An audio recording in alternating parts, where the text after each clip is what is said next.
Hello everyone, and we are live. Welcome to episode 43 of my Friday night live stream series, where tonight I'm joined by 5 fantastic guests as always. Keith will be joining us in a bit. He's just having some technical difficulties at the moment, but he will be joining us in a bit. But first up, we've got Nigel, Rockgod2004. Hello, motherfuckers. And next up, we have Delboy. Guten Tag. And thirdly, we have Andy for Forgotten World of Movies. Hey up. And lastly, we have Jordan from Movie Room. Hi, everyone. Thank you all so much for joining me tonight. Really do appreciate it. Thank you very much for having us there. Yeah, cheers, Scott. No worries. And before we get into the comments, what have we all been watching recently? Nigel, would you like to go first?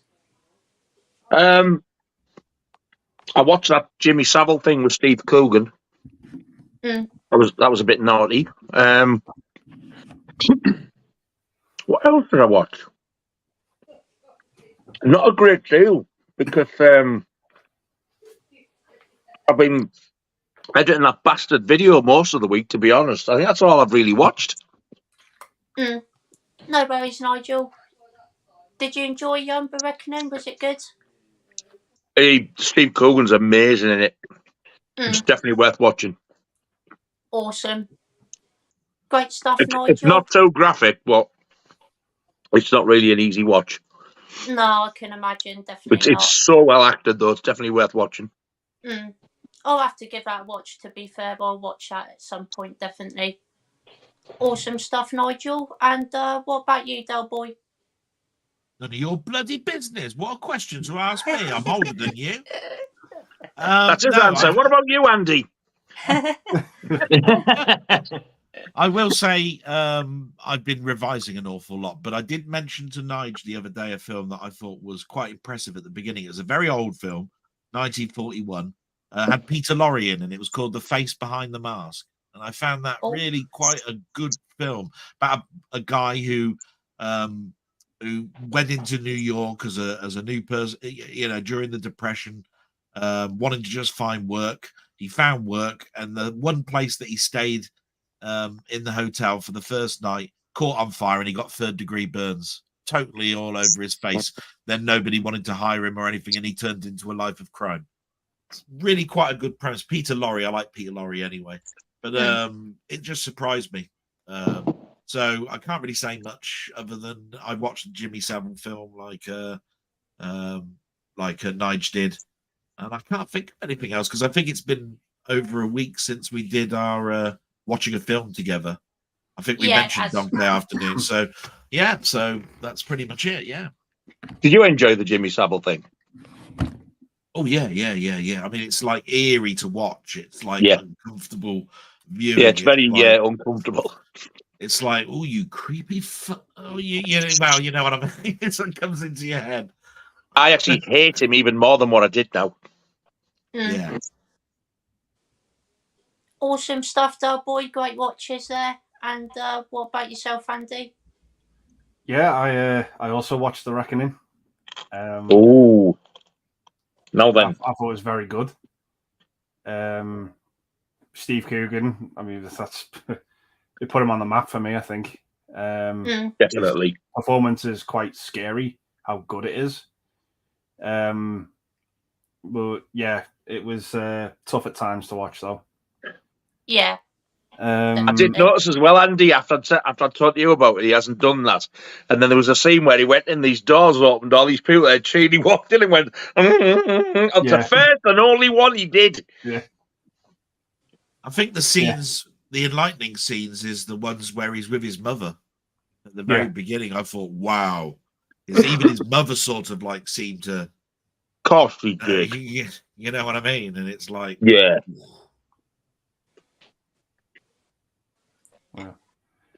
I watched The Creator last night. Enjoyed that. Thought it was pretty good. Watched Saw 10. And? Yeah, really enjoyed it. It's really good. Wow. Awesome.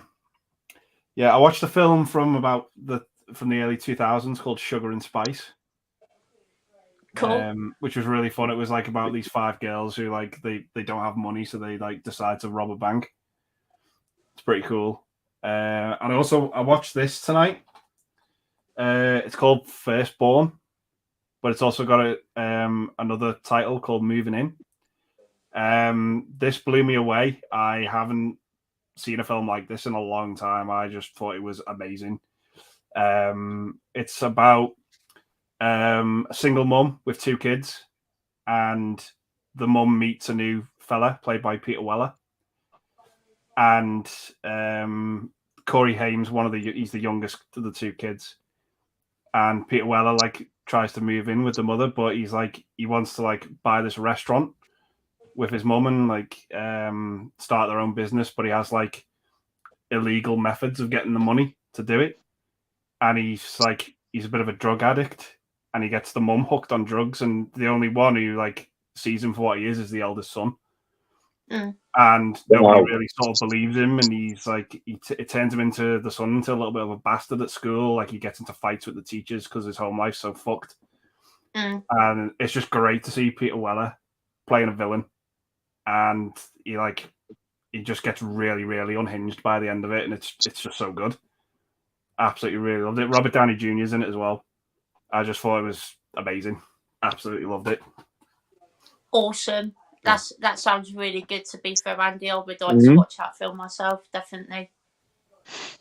Cool. Awesome watches there, Andy. Great stuff. And also got Keith Euphoria Pictures here now. How are you doing, Keith? As hopefully the audio is okay. Yeah, yes. audio good. Yeah. Good stuff.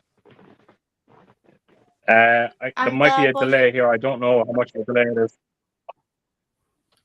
No worries, Keith. That's fine. But while you're here, what have you been watching recently, Keith? I watched High Spirits last night. Verbs. Love that. One of my favorite Dante movies. And good film. I watched Focus Puss on 4K. That movie looks incredible on 4K. And I watched the god awful Halloween 5. I'm just through that movie, so we have to get through Halloween 5. Unfortunately, it's a horrible movie. I hate it. But the horrible thing is we have part 6 for tomorrow, which is a whole lot better. So we're just building our way to age 20. Awesome stuff, Keith. Some really good watches there. Yeah. And what about yourself, Jordan? I've watched the entire Exorcist franchise, all 6 of them. I watched Cat's Eye from Stephen King, which I've had on 4K for a while. Nice. Event Horizon, which I haven't seen since the VHS days, so I'll give it a rewatch.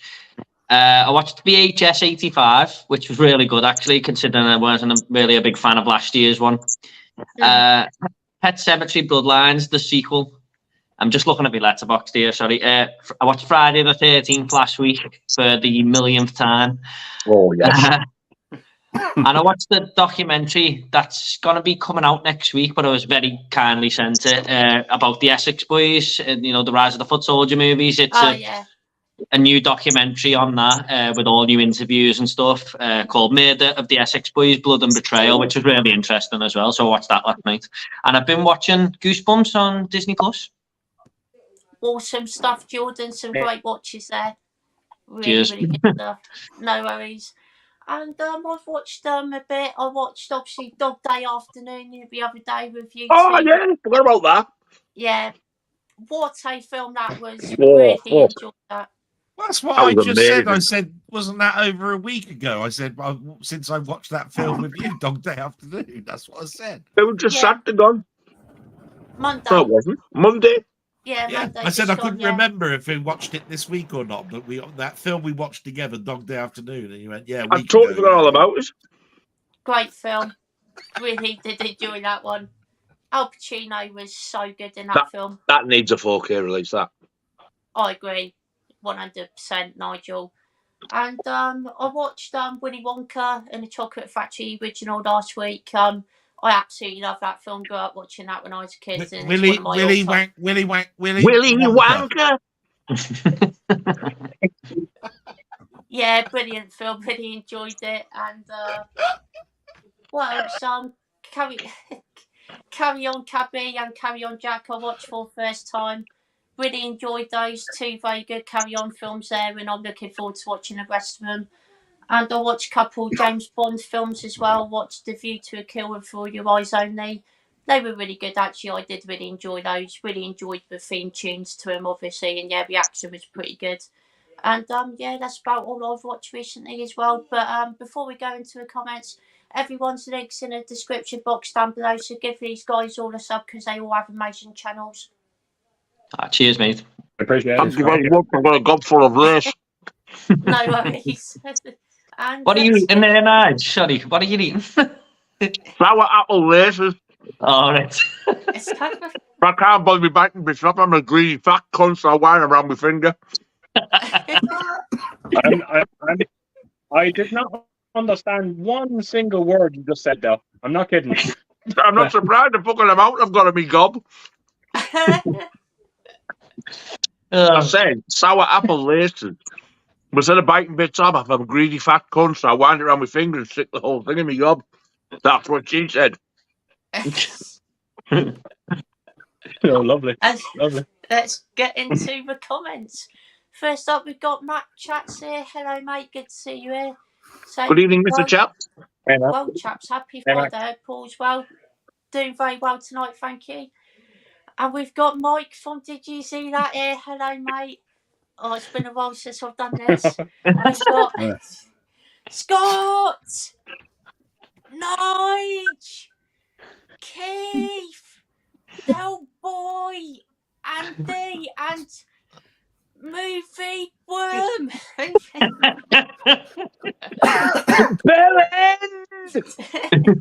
He remembered me this week. Thank you very much. He did indeed. I'm not surprised everybody fucking didn't dare not. You made him feel as guilty as fuck. And we got Slipknot fan here. Hello, mate. Good to see you here. Hey up. There we go. And we've got Nigel here as well, saying, "Hey everyone, hope you're well. I've finally got the Hellraiser Quadrant of Torment 4K Arrow exclusive of Arrow site and ordered Evil Dead Rise for £18 on Amazon. I'm over the moon. Awesome stuff, mate. Hope you enjoy those sets. So I've got Evil Dead Rise on 4K, but I haven't got Hellraiser. What about yourself, Nigel? Yeah, that's what he's bought, just by the way, that Hellraiser. I can't fucking stand Hellraiser. I think it's one of the biggest piles of wank. Yeah, but I'll put it away. All right, it's no problem. I've got Evil Dead Rise. I enjoyed that, but I've only ever seen the first Hellraiser. I just did not like it. That's fair enough. I can understand that. It's so fucking weird. It is quite a strange film, to be fair. What about yourself, Delboy? Well, I bought Hellraiser Quartet of Torment. I forgot to cancel it, to be quite honest. My memories of it really are really only the first two. And my friend used to love Pinhead. I mean, he had a Pinhead doll. He had one of these kits that you made up, you know, and you had to put all the pins in. But Evil Dead Rise, great film. Glad that Minaj is here. Brilliant. Hope you enjoy yourself tonight. Awesome stuff, Delboy. And what about yourself, Keith? I didn't buy it. I have no intention of buying it. I want to hear. I just want to hear about the 4 transfers before it. But I have the Scarlet box set. I'm happy with that. I'm actually looking. I've got around deluxe editions of the Hellraiser action, and I don't like the fucking movies.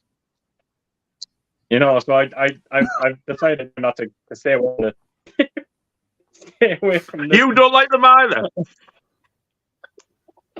You bought the cunt. But having said that, I said this to someone the other day. I actually have around 11 just editions of Texas Chainsaw Massacre, and I can't stand the movie. I think it's more the, it's just the. What the fuck? Yeah, I think it's just the whole Leatherface. I love the Leatherface character, but I absolutely not like the movie.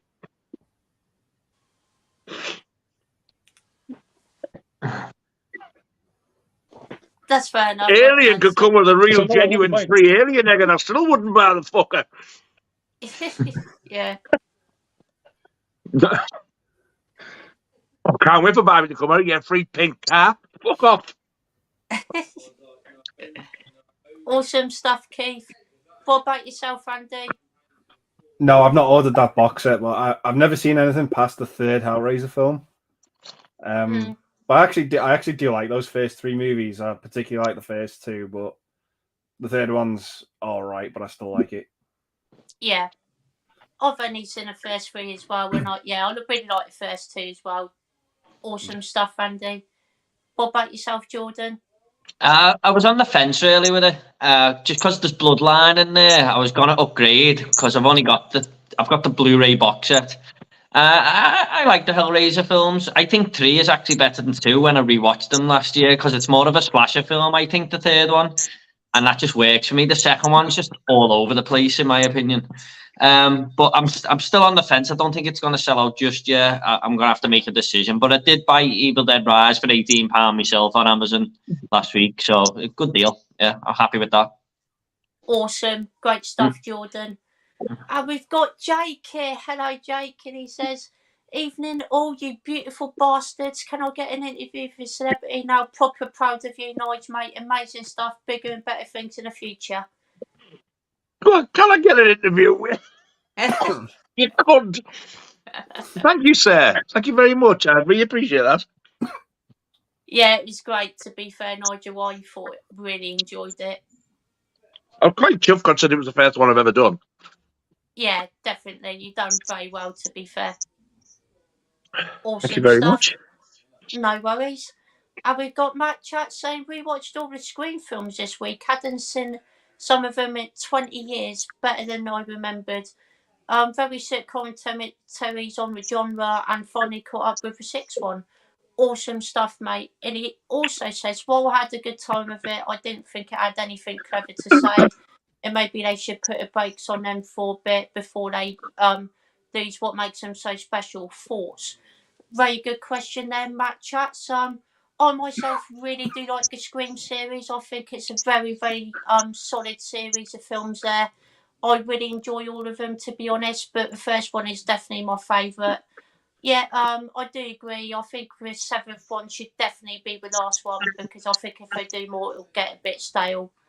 And yeah, the 6th one was actually pretty good as well. I did really enjoy it. What about yourself, Nigel? Yeah, I love them all, especially the original. I remember seeing that at the cinema and it just absolutely blew me away. I even like 4, which a lot of people absolutely shit on. But I do like them all so far. I think that they should make Scream 7 the last one, bring Nev Campbell back and end it, and don't make any more, let alone put a brakes on it for a bit. End it while it's good, because it's going to get fucking stupid again if they don't. Yeah, I agree. Definitely, Nigel. Awesome stuff there. What about yourself, Delboy? Yeah, good series. It was one of those ones that I bought initially on Laserdisc. I had the first 3 on Laserdisc, and I did replace them when DVD came out. I thought it was getting a bit tired towards the end of the 3rd one. The 4th one I didn't really like or remember too much about, and then got into it again at the 5th. And recently, obviously, the 6th one's just come out, and it's one of those nice things to come back to where, you know, you suddenly watch a film and you go, "Oh, I think I need to go back to the beginning and watch those again." And it's nice that you've got quite a strong set of films with only, you know, some bits that you probably don't like in 1 or 2 of them. And for me, that's like the end of the 3rd, beginning of the 4th. You know, the 4th is like that. But before then, you got such a strong set. So yeah, it's nice to go back to. I find Scream. Awesome stuff, Delboy, and I do agree, definitely. What about yourself, Keith? I actually put a video tonight for Scream 3. I said it in that should have, after the third movie, they should have to look. Just it ended perfect. It did. I got that. I was very satisfied by it. I didn't need to see any more. The fourth movie is good. I enjoyed it. It's a weird anomaly now. It doesn't belong to any of them series movies. It's kind of almost like a standalone movie now. And the less I say about the newest two, the better. To be honest, particularly the fifth movie, I would rather have a colonoscopy than watch that movie again.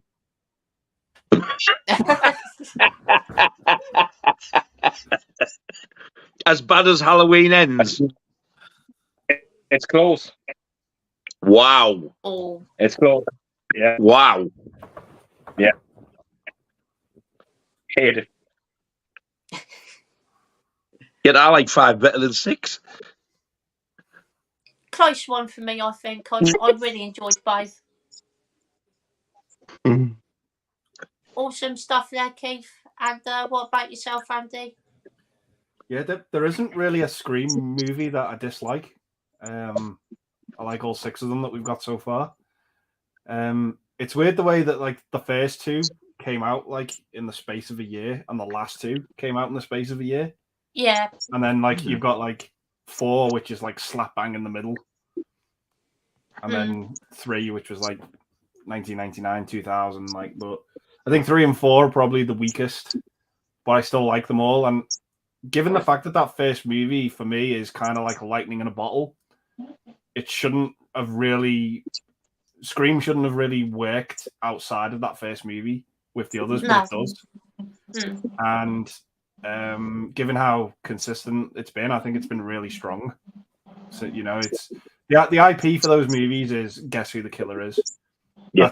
That's the whole fun of those movies, and I just think they do it really well.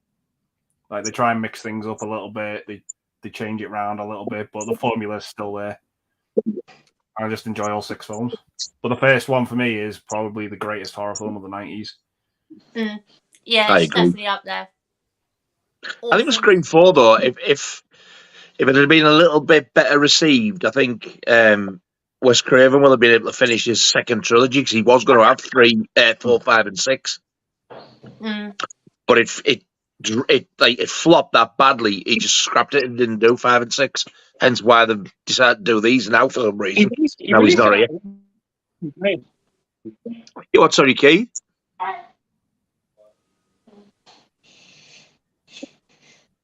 No, I was just going to say, he just part 4 of the round. Anyone wanted to see it at the time, would have done very well.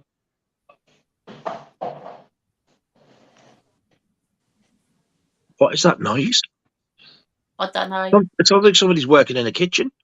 It does sound like a big industrial kitchen. I think it's my wife. She's just getting a bottle for the baby. Sorry. She'll be done in a second. Sorry. Sounds like when Jack Nicholson throws all the pans on the floor in the kitchen in The Shining.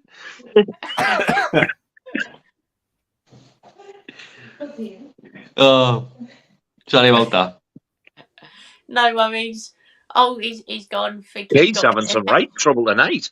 He is, yeah. I never heard a word he said, did you? No. Not really. No. We're all sitting there going, fuck you talking about? We are. He's getting pissed off, like you can see he is. He's getting so chewed. Yeah. I would be as well, to be fair. Yeah. That was I would. Yeah. Got to feel sorry for him tonight. What about you, Jordan? I hope he comes back on. Oh, do. Yeah, if you want to get back on, you fucker. I'm a big fan of the Scream franchise. I think it's the strongest horror franchise out of them all. I love all the films. I mean, I think 3 is the weakest for me personally, but I still like it. I love 4. It's my second favourite one, to be honest. So it's hard to say to stop making them when I'm enjoying them so much, if you get me. I know it can run stale, but I don't know. It's hard to say stop when I'm liking all of them, to be honest. So I would like them to shake it up a little bit, though, because I remember them saying, "Oh, we've got this brand new script that's going to make Wes proud in part 5," and it kind of felt very similar to me to the other ones. So, even though that's not a bad thing because the formula works, but I just wish they'd do something drastically different. Like, I always wanted to know who the killer was all the way through the film, but the other characters didn't. And they teased that in Scream 6 a little bit, but I don't know if it would quite work after seeing that opening for the whole film. Now I don't know. But yeah, I'm happy to see more of them for now. Awesome stuff there, Jordan. And we've got Matt Chat saying, and R.I.P. Bert Paul. Oh, no. Yeah, that was really sad. That got me, that one. Such a shame. We got Slipknot fans saying, question, what is your favourite song from a horror movie? Mine is He's Back from Mind Beyond the Mask by Alice Cooper in Friday 30 Part 6. Jason Lives. Yes, that is a good one. Favourite song in a horror film? I actually really like Cry Little Sister by Gerard McMahon in Lost Boys. That's a really good song. Not a fan, Nigel? No, I'm not. At all.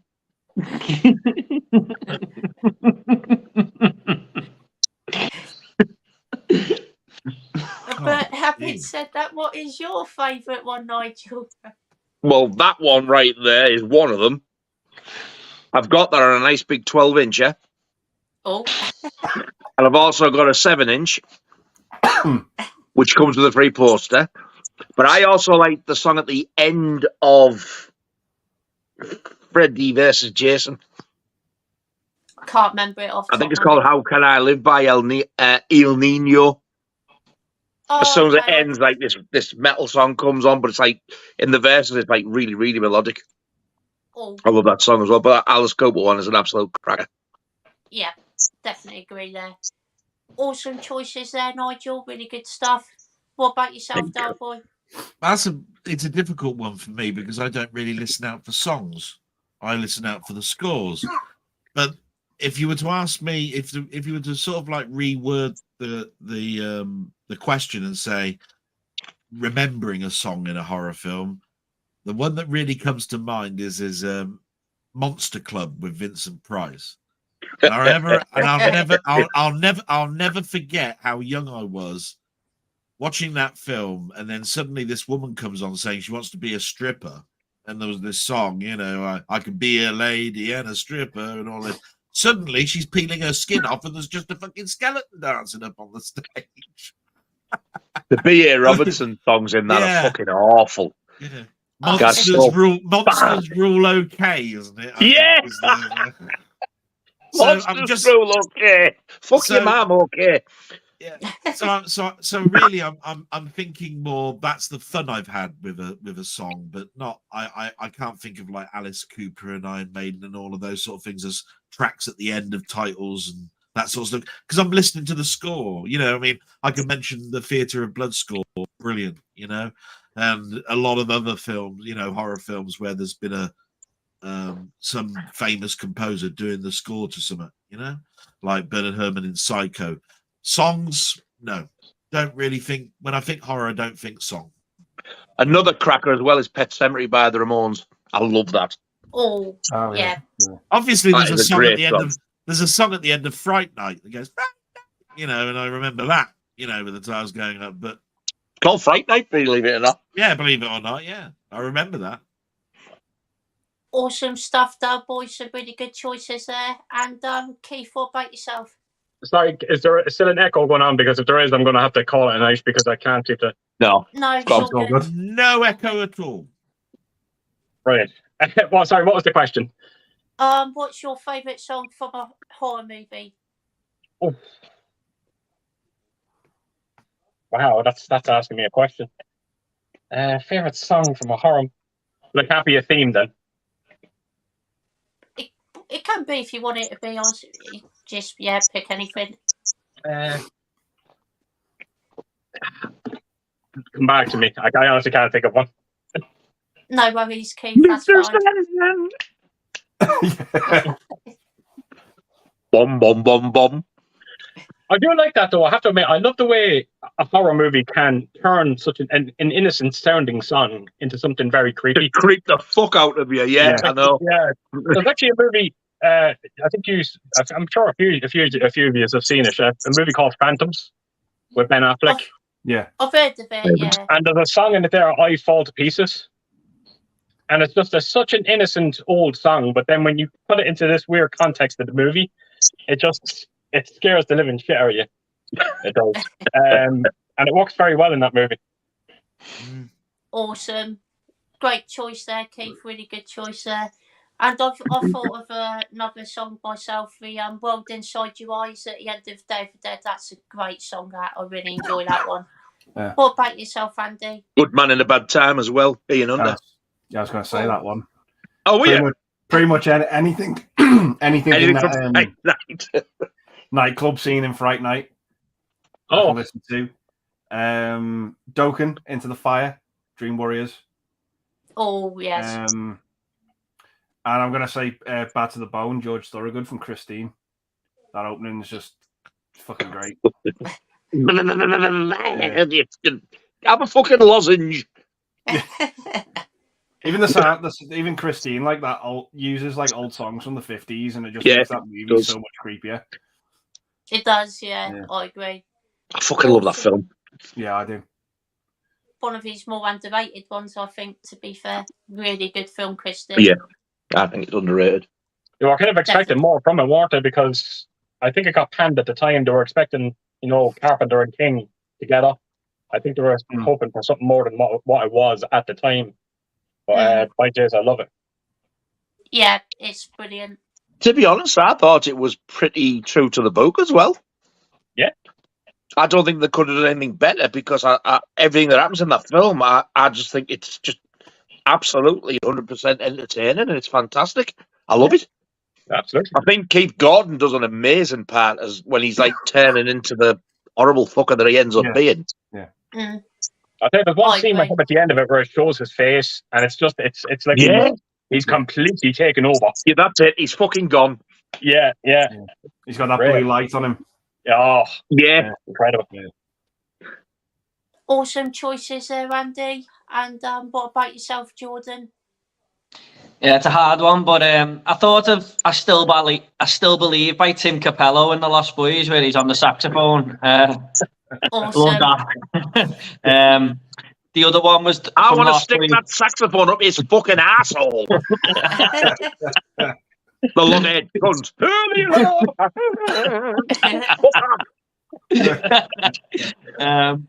I love Lost in the Shadows of The Lost Boys as well, but a weird pick is probably the song in the credits in Freddy's Dead. I don't know if you remember it, but it's the best thing about the entire film because the film's terrible. But the song at the end. Sorry? Behave yourself.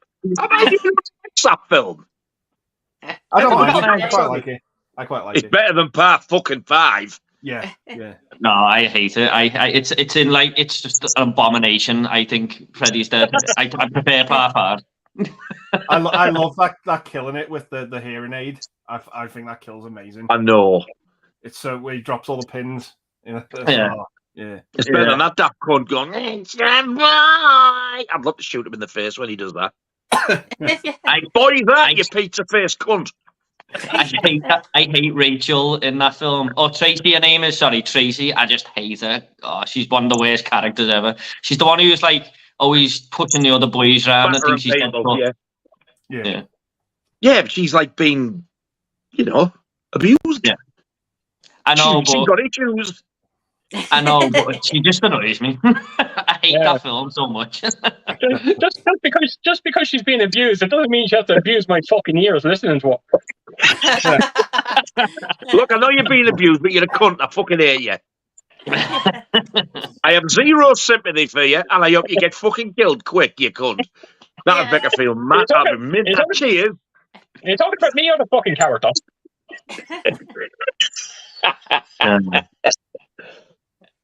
Hey, fuck. Awesome stuff, Jordan. Really great choices there, mate. Cheers. No worries. Have we got me, Nigel, saying if you had to guess or would like something to be released on Arrow, what would it be? Oh, that's a tough one. I'm trying to. I'll come back to that one, but Nigel, do you want to go first? Two of the ones that I've wanted to, they have done, and it's the Warriors and Witness. Oh, yeah. Can't wait for them to come out because I've been wanting them for like such a long time. I got such a shock when Witness got released, and then when they said the Warriors as well, I was like, oh fuck yes, I'm having them. I can't really, think of anything else. No worries, Nigel. And I have thought of one, Day of the Dead, that I would love that to get released on Arrow. To be fair, I want Second Sight to get that. That being said, Second Sight. Arrow Video did release Day of the Dead. Oh yeah, they did on Blu-ray. Yeah. I think he means a 4K. Yeah, okay. 4K. Yeah, it was only out, was it, in the window box edition? Yeah, that's right. Steelbook. So it's long overdue. Absolutely. I agree, 100%. What about yourself, Delboy?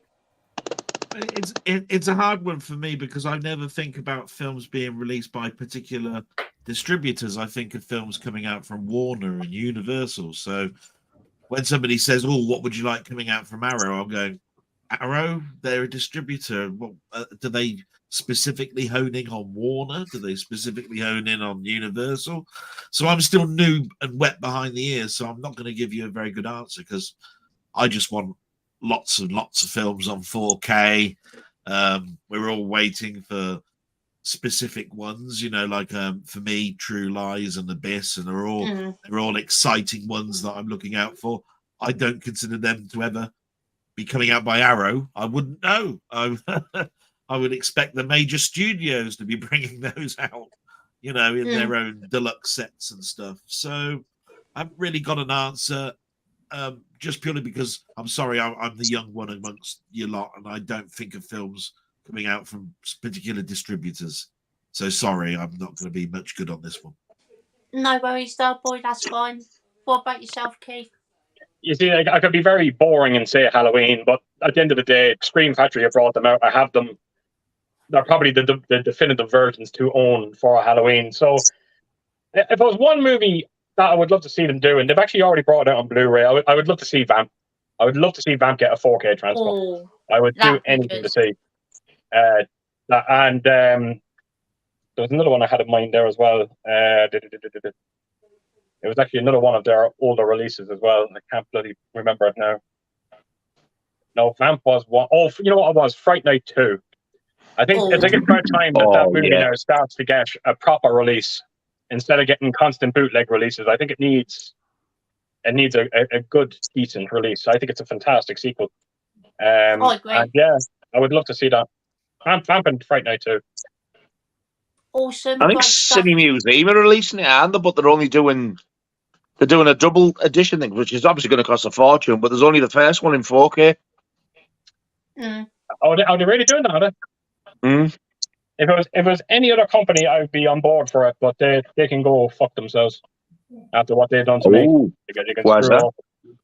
Yeah, I ordered the Creepshow box set off them, and I found out how they handle their pre-orders. Like, you can actually pre-order something off them, and it could be 2 years before you actually receive the item. But they take the money straight away. So I cancelled my Creepshow order when I heard about that, and they penalised me €20 cancellation fee. Oh my God! Yeah. I'm not kidding you. They brought out. There was one day, I think it was around 2 years ago. Me and a few friends from America, they were bringing out an Exorcist edition, and we went crazy to try and buy a copy of it, and none of us could get a copy of it. And that was over 2 years ago. It still hasn't been released. And it's sold out. It is actually sold out. And everyone that pre-ordered that, all that money is gone. And there's no sign of it being released. Oh, fuck that. Yeah. And even if they do, that's what I'm saying. And even if they do cancel it, if everyone cancels their orders, they're getting €20 cancellation fees. So they can go, shove their website right up their asses. Fucking hell, never Warner be have able done to their forget. own collector's things now. It's Of that? it's an interesting topic because as soon as the money goes out of your account, it goes into their coffers, and they're getting money in all the time. And the more money you got, the more interest they're getting. So it's almost like a Kickstarter in a way that they're doing that. And then to actually have your money back, and they're going to deduct you 20 euros or whatever it is for it, means that they gained all that interest while it was in their bank. Plus they're keeping 20 of it as well. In other words, you might as well have bought the film because from their point of view, you know, because that interest is the killer, and they've got it for months and months. And like you say, in Keith's case, 2 years. I mean, it's just ridiculous. Yeah. Did you see the Salem's Lot one they're doing, Keith? I tell you, Nigel, I'm not going to lie. A few people now have told me to go to their website and check out that they've done one for Lost Boys, they've done one for Salem's Lot, and I'm actually purposely not looking at them because I don't blame you after that, man. I must admit. Yeah, I don't want to be annoyed. Because I'll see the box set and I'll fall in love with it, and I know I won't be able to get it. Salem's Lot one's nice, man, but I'm not getting it. There was something about them, like I've seen other people comment, like, when's our stuff coming? When's it? And I totally forgot about it until you mentioned it there. Yeah. I didn't realise it was a 2-year wait, though. That's ridiculous, and it's still not out. I have a friend in America. I have a friend in America, Ben. His name is. He I can't remember what edition he ordered, and it took over a year. And when it did finally get released, they wouldn't ship it out to him. And he had to constantly send them emails after emails after emails. And they were trying to tell him that they did ship it out, even though they didn't. And it was just a huge mess. And thankfully, he was able to get his copy in the end. But he was telling me that you could clearly see that they were trying to pull a fast one. So I stay clear of them. They're in Italy or somewhere, aren't they? Is it Italy they're based? Yeah, Italy. I'm not here to fund your fucking editions. You bring these editions out, I'll fucking buy them. Exactly. But I'm not going to fund them for you. Yeah. The amount they've released by now as well, you'd think they'd be on their feet by now. Yeah. Oh yeah, I'll avoid them mother truckers then. Fuck that. Yeah, I would. That's name and shame. That's the thing. So thanks, Keith, because I mean that's no problem. Really, what you got to do, you know. Cine Museum, boys and girls, be careful. Definitely. And what about yourself, Andy? For me, there's one series that I would love to see get a decent treatment, and I would love Arrow to get their hands on it and do what they've done with the Psycho box set for this series. And because I think if anyone owns the current box set we have for it, can agree it's utter shite and garbage. I know what he's going to say now. Elm Street. Yeah. See, I want Scream Factory to get their hands on that to go with the others. I do, but I just think Arrow. But they could do one as well, to be honest, couldn't they, for us? I just think, imagine like an Elm Street box set in the style of the Psycho one. Yeah. The original that would be nice. The original artwork on those original posters on 4K. I'd be all over that. And an unrated Part 5. Yeah. If you have the Nightmare on Elm Street version that I have, I don't think you'd be complaining too much. Oh, fucking hell, I know. It needs its own fucking room. Bring it out. I put my name down for a flat. Why are you moving out? No, my box set is. It's fucking massive. Awesome choice there, Andy. What about yourself, Jordan? Yeah, I am actually going to say two, but one of them is Halloween, just because I've seen them release Psycho now, Hellraiser, Chucky, and I'm just thinking, are they going to do another big franchise? Probably not, but I just think that's criminal that we haven't had this released in the UK yet. Like, how can you not have this franchise in the UK yet? I just don't get it. And I'd like to get a Critters box set because I'm not region free just yet. So yeah. That's a good one. Just before you go on from this, Scott, I think I'd just like to ask everybody, what do people think? Because we've all talked about series just now. You know, I'd like them to do a Scream series. I'd like it, Arrow to do a Nightmare on Elm Street series and stuff. But not many people talk about box sets that are like the director series, like the Clint Eastwood box sets, the Kubrick box sets, the Hitchcock box sets, which is a different way of doing it because it's not one set of films based on a series. It's the directors and the films that he's done. With usually an extra disc that would have all the extras that are on all those films, but at the end you'd have a nice interview or a documentary on the actual director, which nicely sort of like bookends it. I'd like to know at some point, not today, what people think of those box sets, because I've got a couple of fun ones. I've got a nice Eastwood one I like. The Kubrick one I've got is gorgeous. Scorsese one would be nice. I've always told Keith I want that Hitchcock set. In fact, actually, I just need to find his postcode, and I'm there. And I've been secretly going around the internet piecing it all together, so I sort of know where it is. I've nailed it to Ireland so far, but anyway. I can fucking tell you now that Ethan Hunt wouldn't even get into that box set. Yeah. Well, there's fucking laser beams going across that box set. It is. Like no fucking James Bond's retired. James, he tried. I'd have to have that mist and sort of like do my ninja sort of like going through and stuff. But I would really like to know, at some point what you guys think of those types of sets rather than sets of films, because they don't get talked about a lot. That's all. You see, the problem I have with sets like that is because I would love to see a John Carpenter one, of course. I would love to. The problem is John Carpenter. It's all to do with distribution rights, and John Carpenter has so many different studios. So I think one way or another, you're going to be disappointed. If you do a John Carpenter box set, there is always going to be 1, 2, 3, 4 movies missing from it. That's going to frustrate you. That's. But when you have Clint Eastwood, who he did so many movies with Warner Brothers and Hitchcock himself, he done so many with Universal. It's a lot easier to do them directors. But trying to do someone like, I don't know, James Cameron, or it's just different studios. It'll be a nightmare. Yeah, I can understand licensing distribution. It's always a bit of a problem. But even with your Hitchcock set, that North by North, ended up being in that set. And I always think to myself, never say never. There's going to be a time where, because it's like anything, like a music person. You've got to own your own songs so that you can actually do that. Otherwise, it's the studio that's got the songs, and then it's difficult because they go from studio to studio, and then you can't have the whole set. So I do get it. But I still think there's joy to have in some of them. I'd love to know what your best favourite director set is, if you've got one in your set.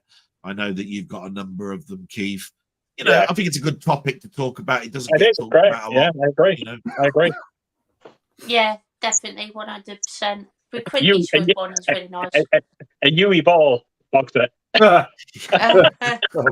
Oh, Does ever have a Yui Ball? Yui Ball? Yeah. I've never fucking heard of it. Wow. Yeah, but there's a reason to why you haven't. Yeah. He's regarded as one of the worst directors on the planet. Yeah. Oh. He directs he does a lot of video game adaptations to movies. He done like Alone in the Dark, House of the Dead. He done some Bloodborne. Not Bloodborne. Is it Bloodthirst? Blood is. I can't remember what it was. Blood Rain. Blood Rain. That's it. Yeah. He is absolutely shocking. He's a shocking director. Yeah. He makes he can't be as boring as his brother Foot. Oh wow. He makes shite and he's absolutely proud of it. There's that tumbleweed again, look, across. Yeah. He makes shite and he's proud of it. He does. Seriously, check out some of his interviews. He thinks the whole world is wrong and he's right. Yeah. He actually thinks he's like Martin Scorsese. He honestly thinks he's that good. And he's a fucking nutcase. And he gets like amazing casts as well. Like the actors he gets on board is like insane. It's like Ben Kingsley and Christina Loken and everything. Wow. Michael Marston. Michael Marston, is that his name? He was in one of them as well. Yeah. Michael Marston. Yeah. Michelle Rodriguez, Jason Statham. I think he was there all. Christian Slater. Michael Barrymore. Michael Barrymore. Oh, I'm not going. And his sister No. Drew.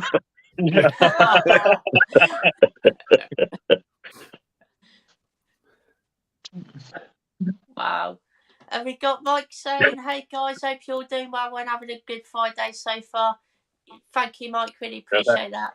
Yes. Here's matey. And we got Gary from Sim Jin here. Hello, mate. Said, "Hey everyone, only 11 more days to Halloween, Halloween, Halloween." Silver Shamrock. Has anyone seen Dark Harvest yet? Pittsburgh has said it's the go-to Halloween film for this year. I haven't heard of it, to be honest, but it seems quite interesting, I suppose. What about yourself, Nigel? Never heard of it. I Dark haven't. Harvest. No. I'll tell you one thing that I know Gary very well, and I'll tell you, if he says that a movie's good, you'd want to listen to him. He knows his stuff. You know, I never heard of that myself now, but you can rest assured that as soon as the stream is over, I'm going to check it out. Awesome. Great stuff, Keith. Have you heard of it before, Delboy? No, I was going to say you can skip me because I've never heard of that. No. No worries. Andy? No, lost on me that one, I'm afraid. No worries. Wow. Jordan? Yeah, I've heard of it. I haven't watched it though, but I'm planning on it. I don't know if it's like a farmer or something to do with the scarecrow or something like that. But I think he's got like a scythe on the movie poster. Looks quite good. Looks like my type of film anyway. Awesome.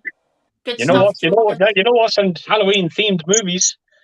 We're big fans of them, so this would definitely be one to check out. Yeah, definitely. Definitely should be awesome. I think it's on digital now. Nice. We got Slipknot fans saying Burt Young was great in The Sopranos as the whole hitman who was sent to take care of Mustang Sally. I didn't know he was in The Sopranos, to be fair. Never seen it before. I forgot he was in it. Same. But I do remember him as the old hitman, yeah. Have you seen it before, Nigel? No, not at all. No worries. I've had plenty of people telling me that I should watch it and said if you like Goodfellas, you're going to like it. So I would like to see it. Yeah, definitely. I've heard it's really good, to be fair. What about yourself, Keith?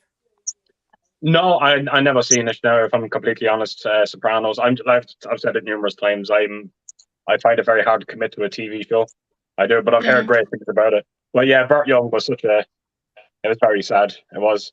I loved him. I loved him in Back to School. I thought he was great in it. I've not heard Keith, of that. have you ever seen a film called The Choir Boys? I did hear of it. I can't say that I've seen it. About 77, I think it was. The cast in it, it's got James Woods, Charles Durning, Burt Young, Don Stroud, Perry King. Got a hell of a cast, and it's called Choir Boys, and they call it choir practice. They're not, the coppers. And when they say choir practice, I mean they go into one of the flats to get pissed and do drugs and shit. It's a very, very, very dark comedy. It is absolutely amazing. Right. Never heard of it. I've never seen it. I did hear of it, but I've never Brilliant seen it. film. I wish that would get a good release. There's one for Arrow, The Choir Boys. Yeah. I would get that as well, to be fair. It's fucking amazing. I love it. It's never had. I think over here the most it's got is VHS, and then I think in America it got as far as DVD, and that was it. Such a shame, because it apparently is really So good. underrated. Awesome. I'd love to watch that, to be fair. What about yourself, Andy? Yeah, I have seen The Sopranos, but it's been years since I've watched it. I don't actually remember Burt Young in it. But it's just been so long since I've watched it. Yeah, no worries. What about Can't yourself? imagine him playing a hitman, can you? No, you can't. Well, no. But the reason that I remember it is because I remember when I was watching The Sopranos that you can see the actors and how they fit together. And when he came in, Burt Young, he didn't stick out. They're all sort of like a similar build. The older type guys in The Soprano, sort of like similar build. So when he came in, it was like, oh wow, yeah, Burt Young, yeah, you know, like that. And then he just melded in. He wasn't in it for long, you see, because just a hitman. You know, it's just a scenes. It's like a scene stealing thing. But it's just that you just go, oh, I'm interested now. I want to see what happens. You know, you sort of going like that with it. Sopranos was what, 5 seasons? And I haven't seen it in a long time as well. I haven't seen it in a long time either. So I've got snippets that I remember. You know, the story arcs of the things that I remember more than who was in it now. You know. Yeah. What about yourself, Jordan? I only knew he was in it because of people saying on Twitter this week after he died and stuff, but I've never watched The Sopranos, and people are amazed when I say that to them, and, you know, in the pub and stuff, they go, oh, you got to watch it. So I do need to get round to it. It's my type of thing. I love gangster movies and stuff. So awesome stuff, Jordan. Yeah, I've heard it's really good, to be fair. And we've got Michael Hewitt here. Hello, mate. Great to see you here. Right up, mate. Hi, everyone. Congratulations, Nigel. That interview was excellent. Really well. Yeah. Oh, thank you very much, sir. I really appreciate that. Thank you. And 1 second, Tony. No worries, Jordan. I thought you were going to stand up and fart then. 1 second, sorry. Did you hear that? Nigel Norman, isn't it? And we got it's the type of shit I would do then. Yeah. We got Carlos here, Eastwood for Life fan. Hello, Carlos. Hey, Carlos. Hey up, mate. He says, hi, guys. A fine lineup of guests, as we are in a month of horror. Anybody have their usual set of horror movies they watch every year? And what are you all planning on Halloween? Oh, well, I'm definitely going to be watching the original Dawn of the Dead this Halloween, because I haven't seen that in quite a while, to be fair, and I really want to rewatch that film again. I might watch Day of the Dead at some point this month. Not too sure what else, to be fair. But yeah, definitely those two. Probably one of the Halloween films. Probably Halloween 3, as I actually haven't seen that film yet. And I've heard it's a great sequel, so I do really want to watch that one. And yeah, those are just some of the ones that I can think of at the moment. What about yourself, Nigel? Halloween 1, 2, and 3. Trick or Treat. And Tales of Halloween. Time permitted. And the plans is to get at least merry, possibly pissed. Great stuff there, Nigel. That's awesome. What about yourself, Delboy? Yeah, I've been asked it a couple of times just recently by friends and so forth. I'm working, so you know time's a bit tight, but I've always considered that when Halloween comes along, and I do watch films on Halloween, that I'll watch a old Universal type film. I'll probably move forward and watch one of the Hammer films, and then when I get to, I'll definitely be watching The Exorcist, because it's that cutoff film where I went from horror used to be like this and now it's like this, fucking scary. I always consider that film to be that definitive moment, and I've just obviously just got the collector set like a lot of people have done. And then you can't not have Halloween, can you? So, but with only so many hours, I've just mentioned that takes me to like 3 or 4 in the morning of the next day. So, you know what I mean? So I think that's the best answer I can give. I always have a couple, you know, a collection. I try to sort of like ring it around a little bit, you know, rotate it. But that's what I'll be doing this year. Pretty much Old Faithful, feel good, great, it's Halloween type thing. And when the trick or treaters come around, I can sort of like think of ideas of how to kill them, because they piss me off. Or just open the door and go, fuck off. Yeah. So if you want to throw eggs at my mum, come over here, I'll fucking kill you. You know what I mean? Because she's 82 and these bloody trick or treat. You know, what, you trying to kill my mum, are you? Fucking hell. Yeah. Awesome choices, though, there, Delboy. Really great stuff there. What about yourself, Keith? Yeah, so 10 movies, 2 days. That's what we're trying this year. So it's going to be much the same of what Nigel said. Halloween 1, 2, 3, trick or treat, but we'll do the fog. And then the day before, we're going to do The Thing, Scary Stories to Tell in the Dark, Haunt, Tales of Halloween, and there was one more. It was a big Halloween. Oh, Hellfest.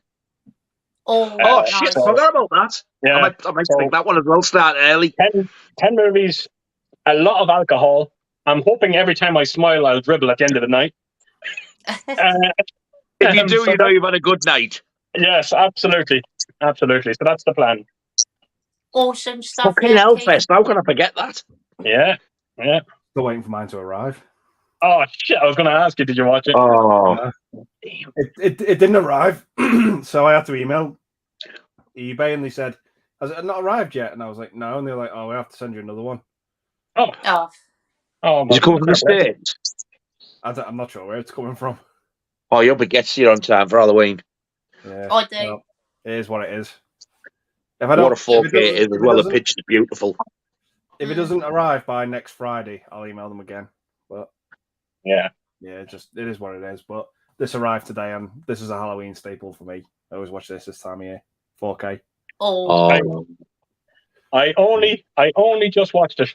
I got it on 4K myself. I've actually done a video for it. I was that impressed by it. I had to do a video. Fuck off getting the 4K. I haven't got it yet. Oh my god, Jesus! It looks absolutely extraordinary. Is it actually better than their Blu-ray? Because that looked phenomenal. Trust me, it's head and shoulders ahead of the Blu-ray. Oh, it's the color definition that really makes it. Oh, look at that.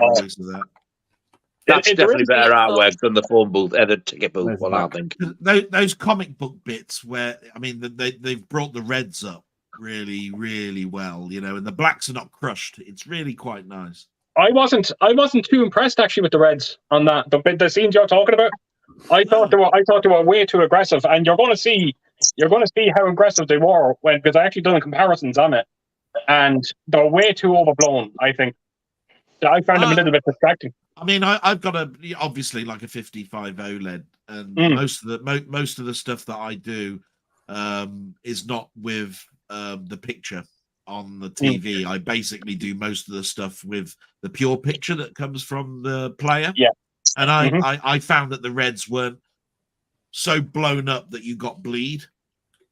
Okay, and I thought they were quite good. I could even see slight pattern in the red, which meant that I thought, to me, it's quite good. I do think people get because I mean I haven't got a calibrated TV. Don't get me wrong. You know, I think you get different types of pictures depending on what type you're getting. You know, I value what people are saying with projectors more than anything. You know, because I think that's a way forward now is projectors, because you get that image that's blown onto a white background, and then you can say, you know, but you know, I agree with you. I don't think it's perfect. I just thought, I thought that the HDR was quite good. You know, don't get me wrong. I thought the HDR looked fine in it. There was definitely scenes where there was a lot of noise, a lot of the grain looked a bit noisy at times on the beach on something to tide you over. But again, these are just handfuls of small scenes. Stephen King's, I thought, was the worst area, you know, with the greens and actually the plants and all of that sort of stuff, because that really is at night. And all of those looked old, you know, like old film 70 outside the cabin. But when it was in the doctor's surgery, it was like sharp. It was sort of like jarring a bit. That's what happens with those type of films, you know. You watching anything else this Halloween, Andy? Yeah, so on the actual night, I watch Halloween 1, 2, and 3 back to back. I love all three of those films. I mean, what better film to watch on Halloween than Halloween? Yeah. And everything else in the month is just all the heavy hitters you would expect. I actually broke my record for films watched in a day this month. And Nigel knows about this. I actually watched 10 films in one day. Wow. Wow. 10 films I didn't think it was possible. I did that once, but it was Laurel and Hardy shorts. Yeah. I started in the 10 in the morning, and I finished about 4 in the morning. Wow. And I watched. It was last Friday. I watched all the Friday the 13th all the way to Jason X, back to back in one day. Wow. I'm pretty sure you couldn't do it with a Scorsese set of films. What's his latest one? 3.5 hours long. Yeah. Set in Oklahoma. I mean, I'm really looking forward to it. But 3.5 hours. I know. I think it's something to do with streaming for that, though. I think is the extension. I'm seeing that at the cinema on Sunday at 8:00 at night. So I'm getting out of the cinema at 1 in the morning. Yeah. Wow. But I also like to watch the family-friendly horror stuff like Hocus Pocus and Casper and Scooby-Doo on Zombie Island. They're a lot of fun, you know. Yeah. I do like Hocus Pocus quite a lot, to be fair. That is a fun film, definitely. Did you watch the second one of that? Is it any good? The start, I'd say the best thing about it is the start. Yeah, when you've got the young actresses playing the witches when they're kids. That's the best part of the movie. Okay. Hands down. Yeah, I thought it was just okay, to be fair. It's not worst film I've ever seen, but it definitely wasn't great. It tries to make you feel sympathy for three witches who murdered children, and it just doesn't work. It's just like, nah, this isn't working. But the young Bette Midler, she's amazing.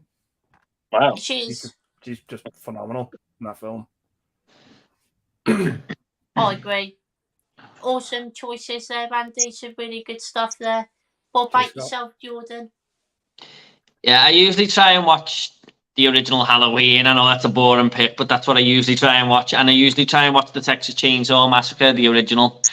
They're the two go-to for Halloween. But my wife, just before this stream, already put when are we watching The Nightmare Before Christmas then? Because she thinks this is a Halloween film, and it may very well be. I think it does both. But I can't. I'm not really looking forward to it, but I get to pick every night, so I'll have to let her have this one.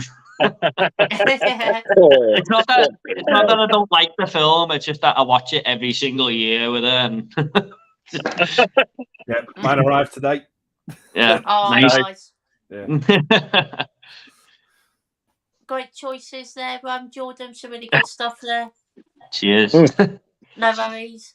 And we've got Danny Dukes here. Hello, mate. Hey, Danny. You all right, Danny, mate? Got Jake Talks Movies saying he's got his first still book set today. Oh my God, it is beautiful. They're not the best films, but I do have a real soft spot for the Transformers films. Ah, yeah.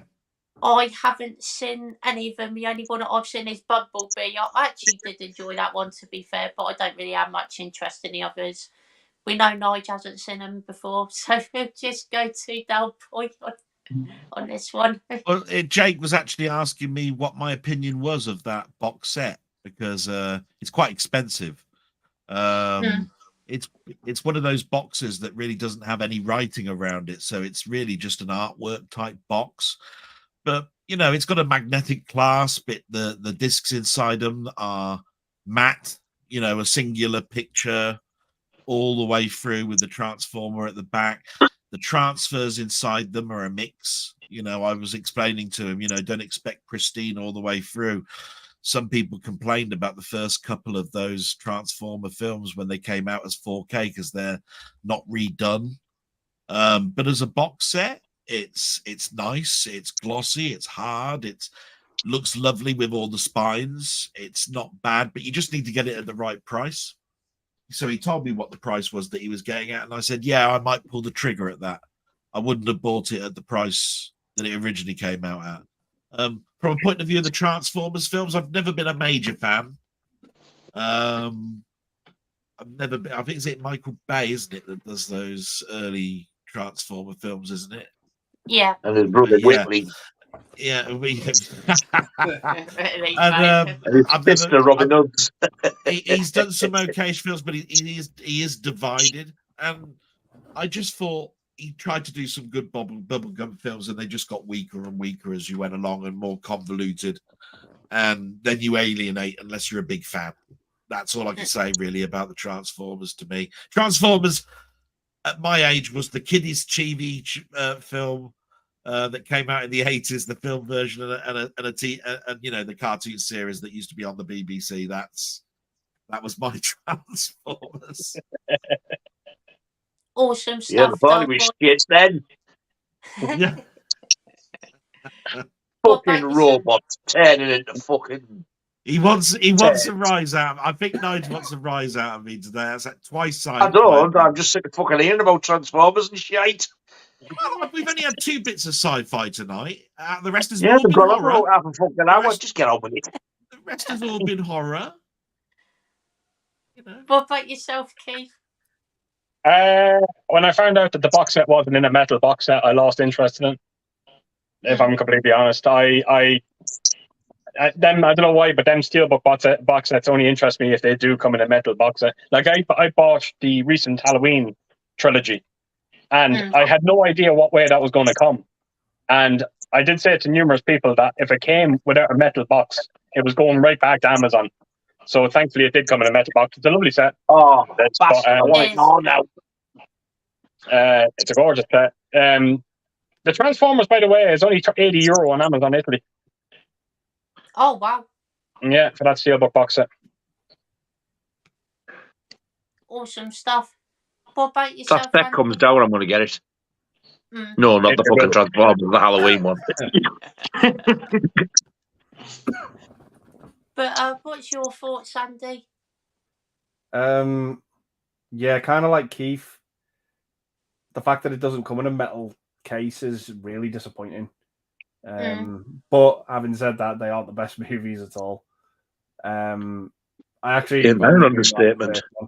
Because I think the first one's actually a decent, competent film. Yeah, it is. Absolutely.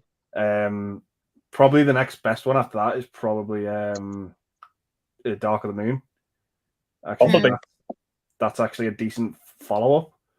But the others are just garbage. Oh, they're just salt for the eyes. Yeah, I agree.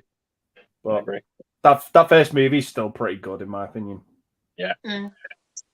I've heard it's not too bad, to be fair. Yeah. Awesome stuff, Andy. What about yourself, Jordan? Yeah, I'm not even aware of this box set, to be honest. I haven't seen it. But I'm not massive on the franchise. I think Age of Extinction and The Last Night are 2 of the worst films ever made, to be honest. Yeah.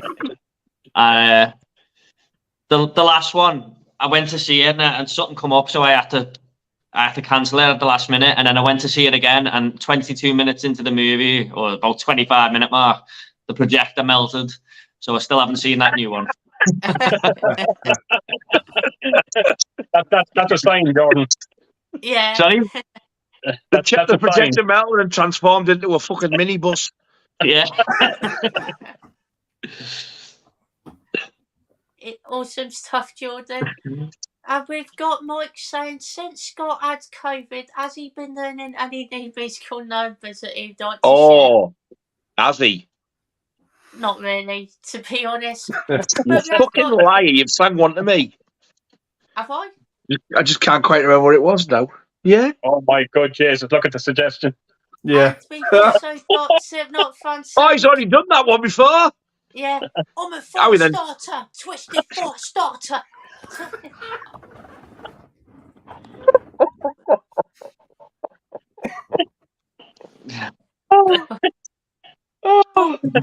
What was it one that I sang to you, though? I want to see him do Lady in Red. Oh, yeah. Oh, man. Lady in red is dancing with me, cheek to cheek. He got all erotic there.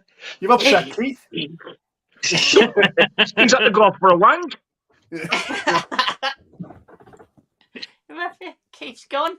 Fucking hell. Lady in Red and Firestarter. Oh, there. Oh, he's back. Hey, you're back, Keith. No, sorry, my brother was ringing me, and every time if someone rings me on the phone when I'm on a stream, the volume dips, and I can't get it back unless I go off. No worries, Keith. That's fine. And we've got Danny saying he really enjoyed your video, Nigel. Oh, thank you very much, sir. Thank you. And we've got Alex for Rock and Roll Hell here. Hello, mate. Good to see you. Good evening, sir. Yeah. And we've also got Thugs Gaming here. Hello, mate. Hey, mate. Hello, dude. And we've got Winslow with a Winslow wave. Hello, Winslow. Hey. And we've also got Winslow. So just got back from The Killers of the Flower Moon.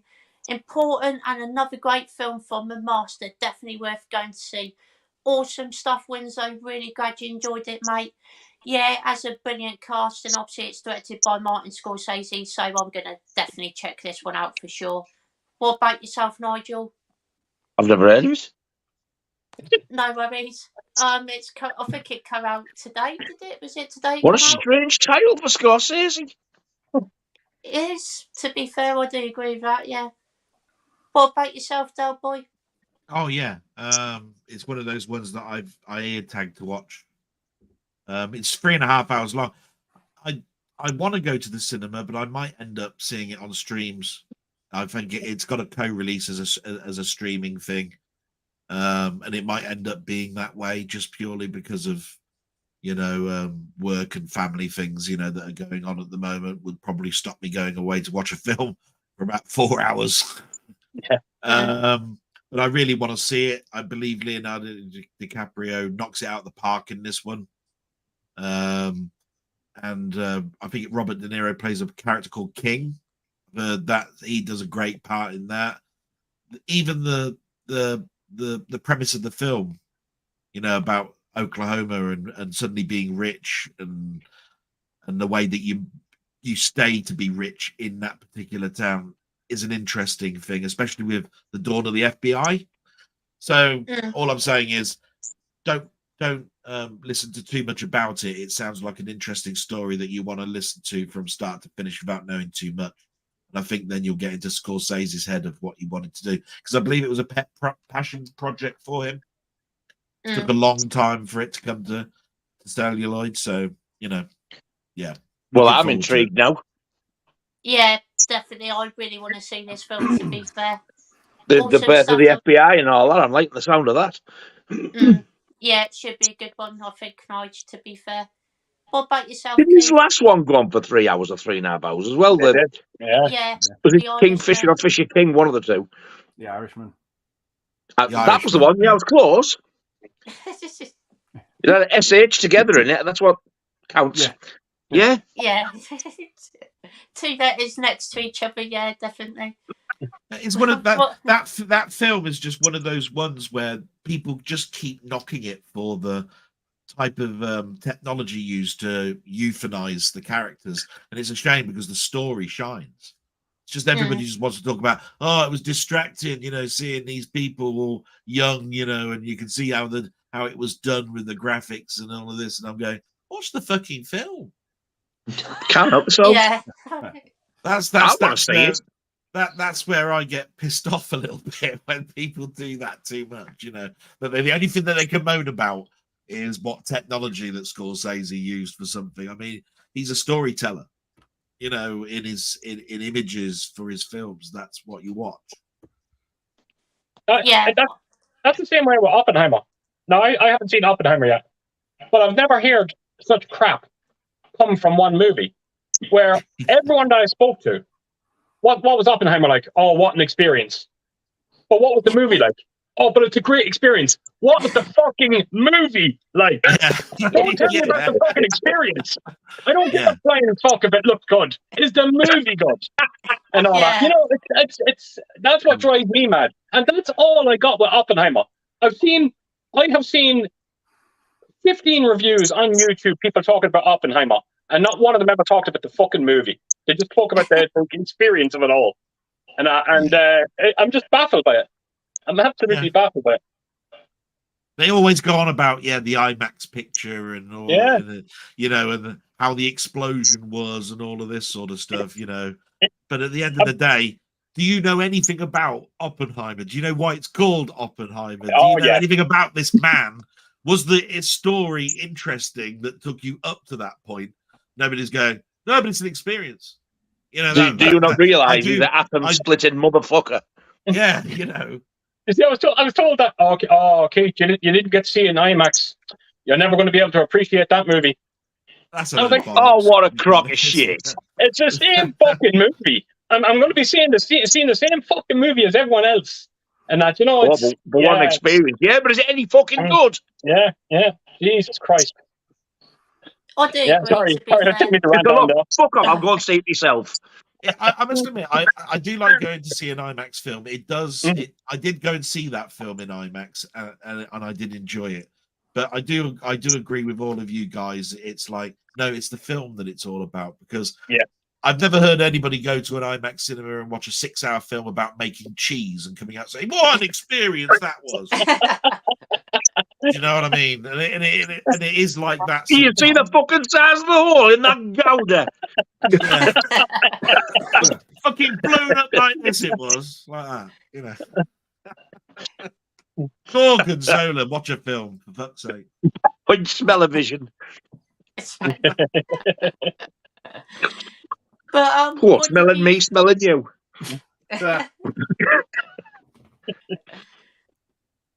What about you, Keith? You decided to watch Killers of the Flower Moon? Yo, absolutely. I will watch it. I can already tell you what I'm going to say about it before I even see the movie. But I guarantee it's going to be an experience. Yeah, it's going to be. It's a serious experience. I guarantee you that I will turn around and say that it's a half an hour too long. I guarantee you. That's the first thing I will say. I will complain about its running time, but I am looking forward to it. Everyone's going on about Leonardo DiCaprio. Kind of hitting it out of the park with that one. But in all fairness, I think he hits it out of the park in every movie he's in. I think he's incredible. And that's so. Fucking Wall Street absolutely blew me away with the way he was going on in that. Yeah, so no, I'm looking forward to it. I'm definitely going to check it out. Awesome stuff, Keith. And Andy, I suppose you're really looking forward to watching it on Sunday. Yeah, it's anything with DiCaprio in, I look forward to, because I think he's the guy just gets better and better, and he just goes from strength to strength all the time. Because in the 90s he was kind of just like, he's like the new pretty boy, type of actor, and it was hard to take him seriously. But now he's in his element, he's at the height of his powers, and he's just getting better and better with everything he does. Funnily enough, this movie, it's a 30-year gap between his last movie he did with Robert De Niro. Oh, this guy's life. Yeah. Wow. So that was 1993, and now 30 years later he's doing another film with him. And De Niro and DiCaprio for me are they're like the go-to partnerships of Scorsese. When you think of actor director, they're the two you think of when you think of Scorsese, and them being in a film together, helmed by him. I'm just pumped for it, And I don't know much about the story itself, and I think that's going to be more beneficial for me, because I'm going to just go into it completely blind. Good.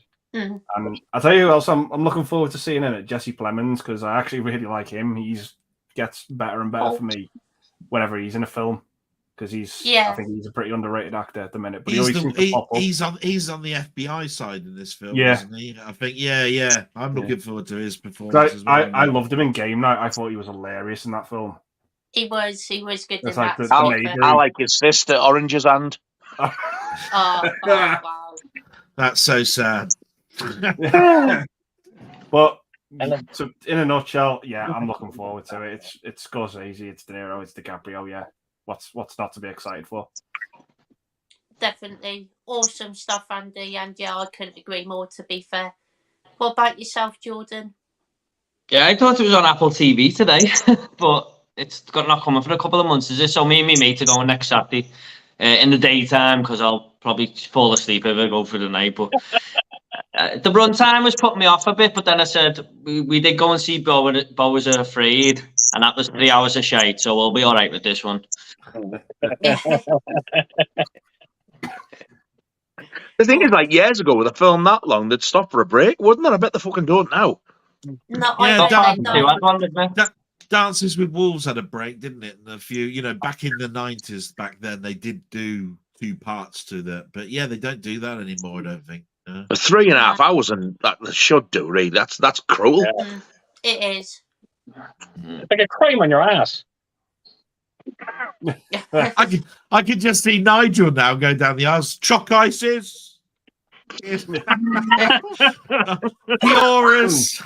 You fucking bellend! Did you wait till I got a gob full of that?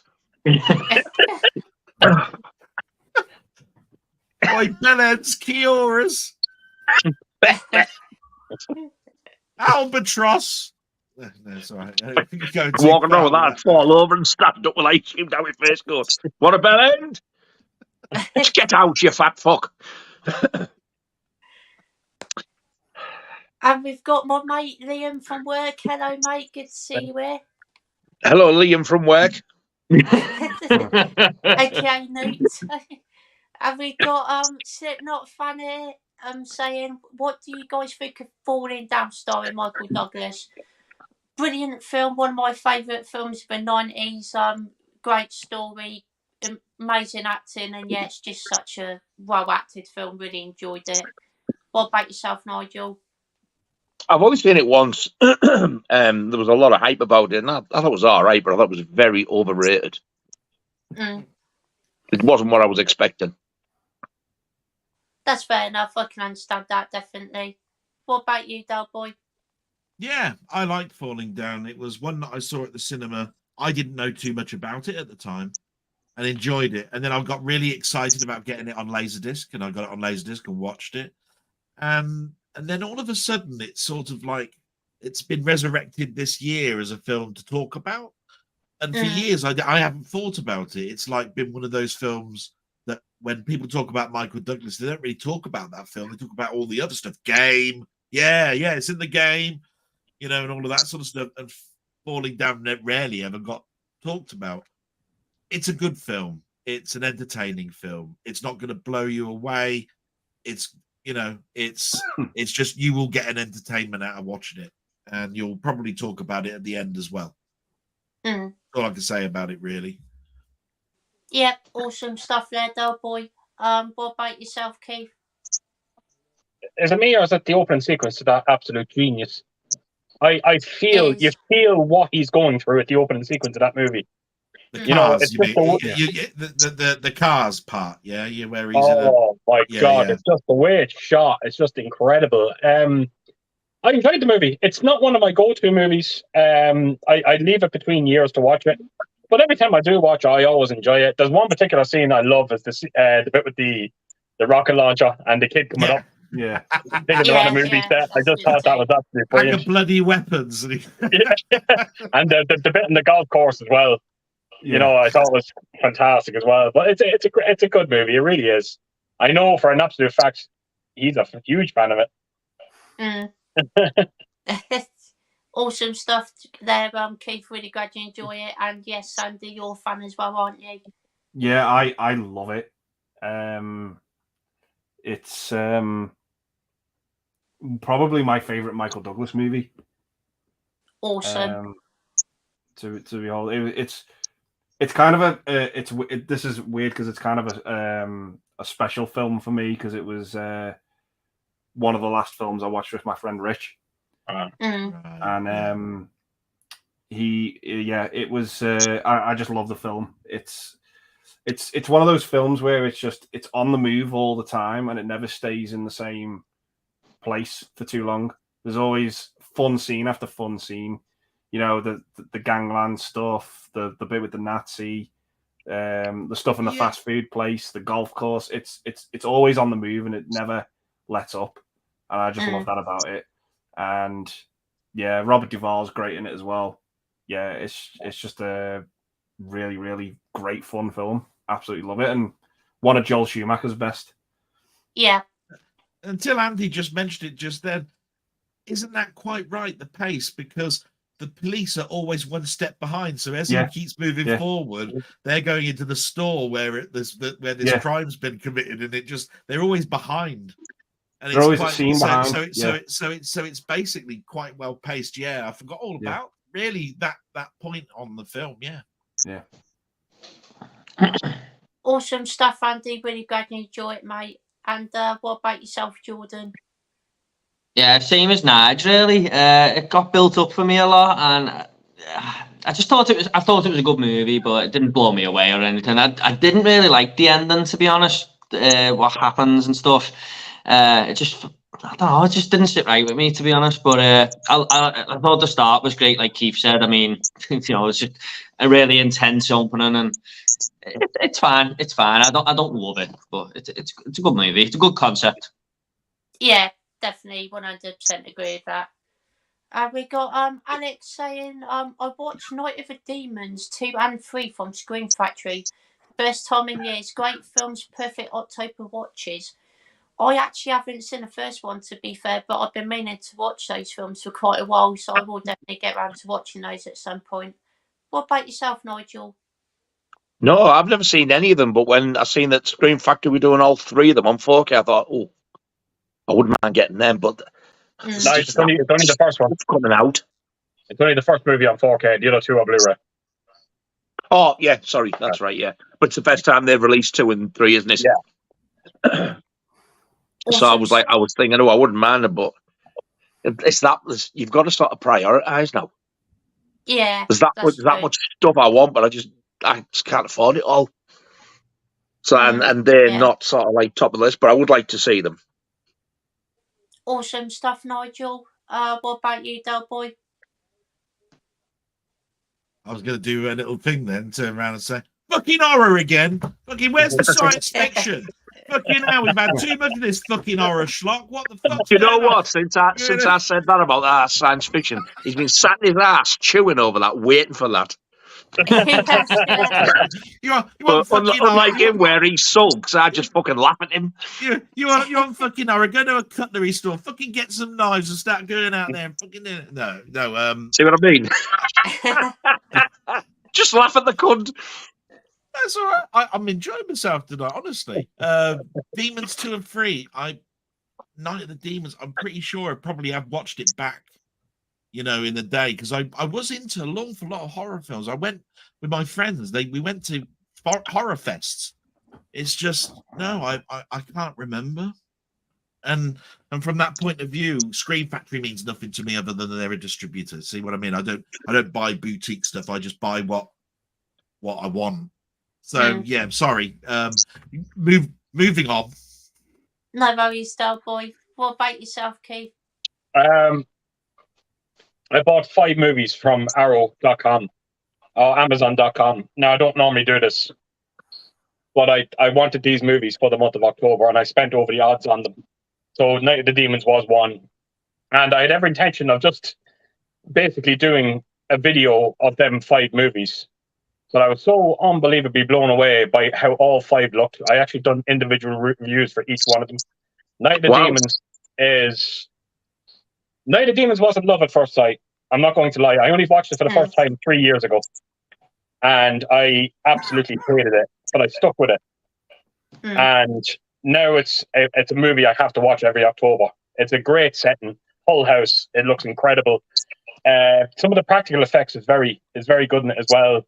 The cast is as dumb gets. Terrible acting, shocking dialogue. It's exactly what you want from an 80s horror movie.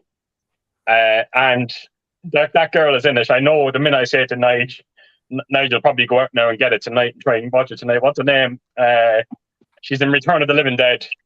Lynn Quigley. Yeah. That's the one. Thank you. Yeah. Is she in it? Yeah. Wow. You're welcome. It's a good movie. I seen part 2. I enjoyed part 2. I didn't see part 3. Did you enjoy your second one? Yeah. Oh yeah, I enjoyed it. Yeah. Oh yeah, I did. Awesome, great stuff there, Keith. Glad you enjoyed them. What about yourself, Andy? Yeah, I've only seen the first one, but yeah, it's corny and it's cheesy, but that's all part of the charm. I actually remember the ending being actually quite creepy when the demons / zombies are actually enforced at this. I think it's this house they're at. Yeah, it is actually quite creepy and kind of Day of the Dead-esque a little bit. But yeah, it's I do like it for what it is. It's not one of my go-tos, but yeah, it's just another staple 80s horror film. There is a great practical effect with a lipstick. Now I'm not going to say anything more about it. But there is a scene with a lipstick, and when it happened, I was like, how the fuck did they do that? I was actually really surprised by it. It took me back. I won't say anything more about it, but anyone that's seen the movie knows exactly what I'm talking about. Awesome. I'll look forward to watching it, to be fair. It does sound really entertaining, to be fair. Is that the first one? Yeah. I'm intrigued. Yeah, I know you were. What about yourself, Jordan? I've never seen him, Scott, to be honest, mate. Sorry. No worries, Jordan. And we've got Alex saying also that X's 4K is insane. How can a 50-year-old film look so damn good? Best 4K I've seen this year for sure. Awesome stuff. Hallelujah.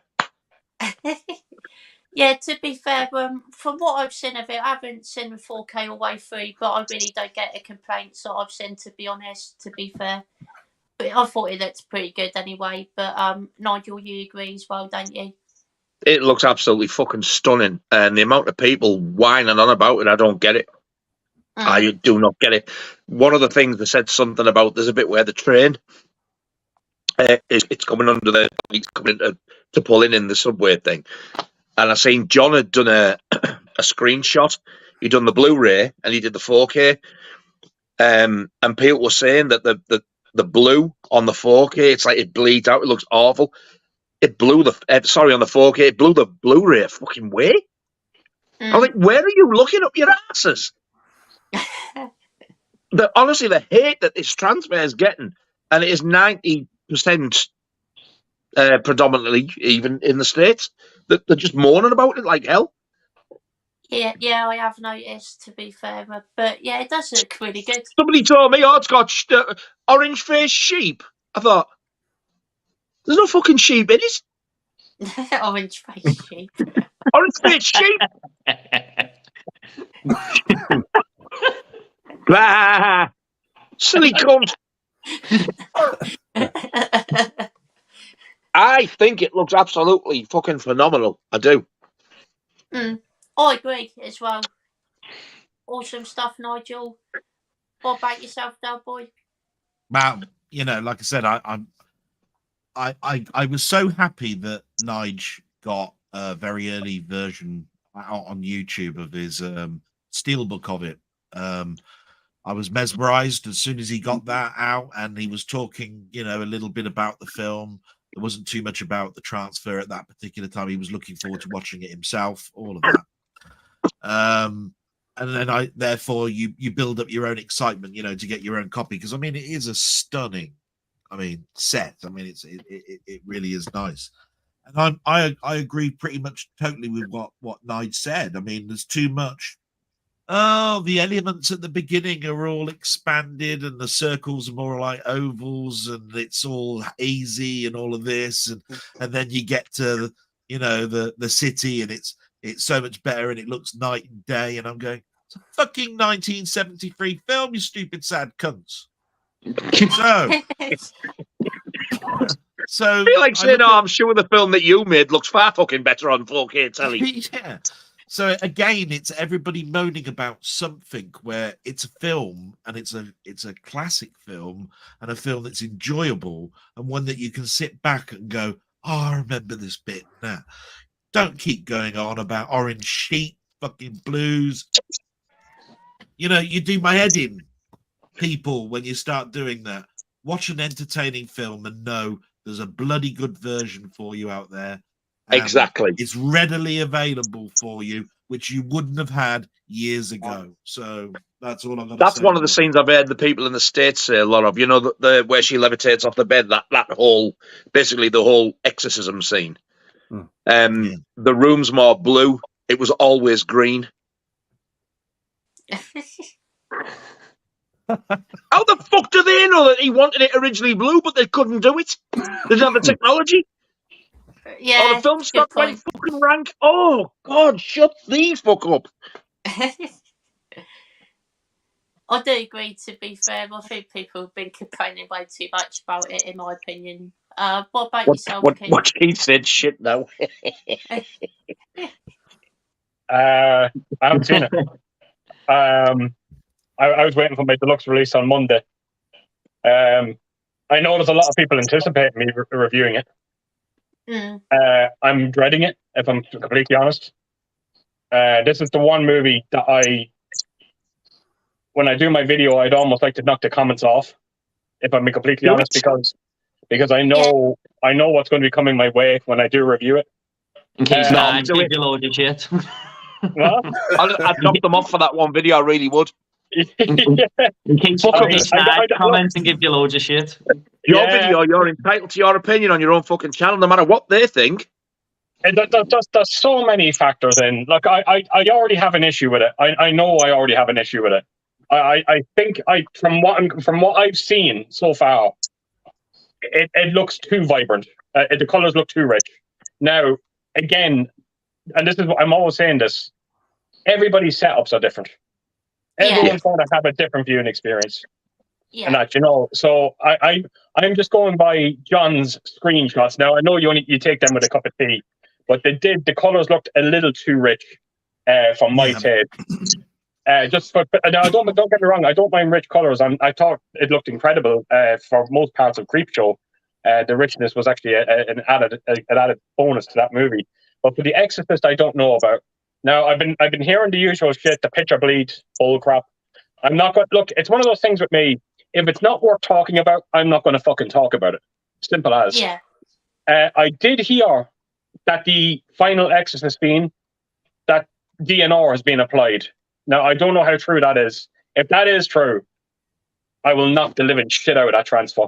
If that is true, I will knock the shit out of it. But I'll have to see for myself. But someone did tell me that apparently the last Exorcist scene is DNR today. So I'll have to wait and see. I think I was just too engrossed. There was bits I seen, but I wasn't sitting there looking at every frame going, well, look at that. There's a fucking dot there. They haven't cleaned that up. Somebody said something about there's a Coke machine when the old woman's coming up from the subway, and it's the DNR that much that it doesn't say Coke. It does, but it's blurred. And I wasn't looking at a fucking Coke machine. I never noticed it. It may well be there, but I didn't see it. And I watched both cuts. I think people are looking at the wrong things. Yeah, it's absolutely true. Like I said, go back to that. Go back to your own equipment. I've seen it so many times. I've done reviews. One I've done there very recently. I reviewed a 4K picture. Some fella come on and says, "How do you like that picture with all the grain?" And I says, "What fucking movie are you talking? What movie have you?" I can't remember what it was, but there was a lovely light level layer of grain to it, but nothing to the extent that this fella was talking about. And I was talking to him, we were just going back and forward, and then I realized what was going on. So I just simply asked him, what level do you have your sharpness on your TV? And his instant reply was, I have it maxed. Yeah. And I was like, there you go. So you're not looking at grain, you're looking at fucking noise. And that's what people instantly see sharpness on a TV and they max it right up. Yeah. Thinking it's going to, and what they don't realize is how drastically they're taking away from the picture. Not only that, but so many people turn and said to me, they have their picture set to dynamic as well. Their color schemes are dynamic, where everything looks over fucking blown, and it's all to do with, it is equipment in the end. I have my setup professionally calibrated, and I can end up loving it, but there's people out there that's just simply not going to listen to it. Yeah, and it's the same. It is. It's a perfect piece of information that you've just given, Keith, because it really upsets me. You've got a 4K perfect image on the disc, and you're pushing it into your TV, and you turn the sharpness up.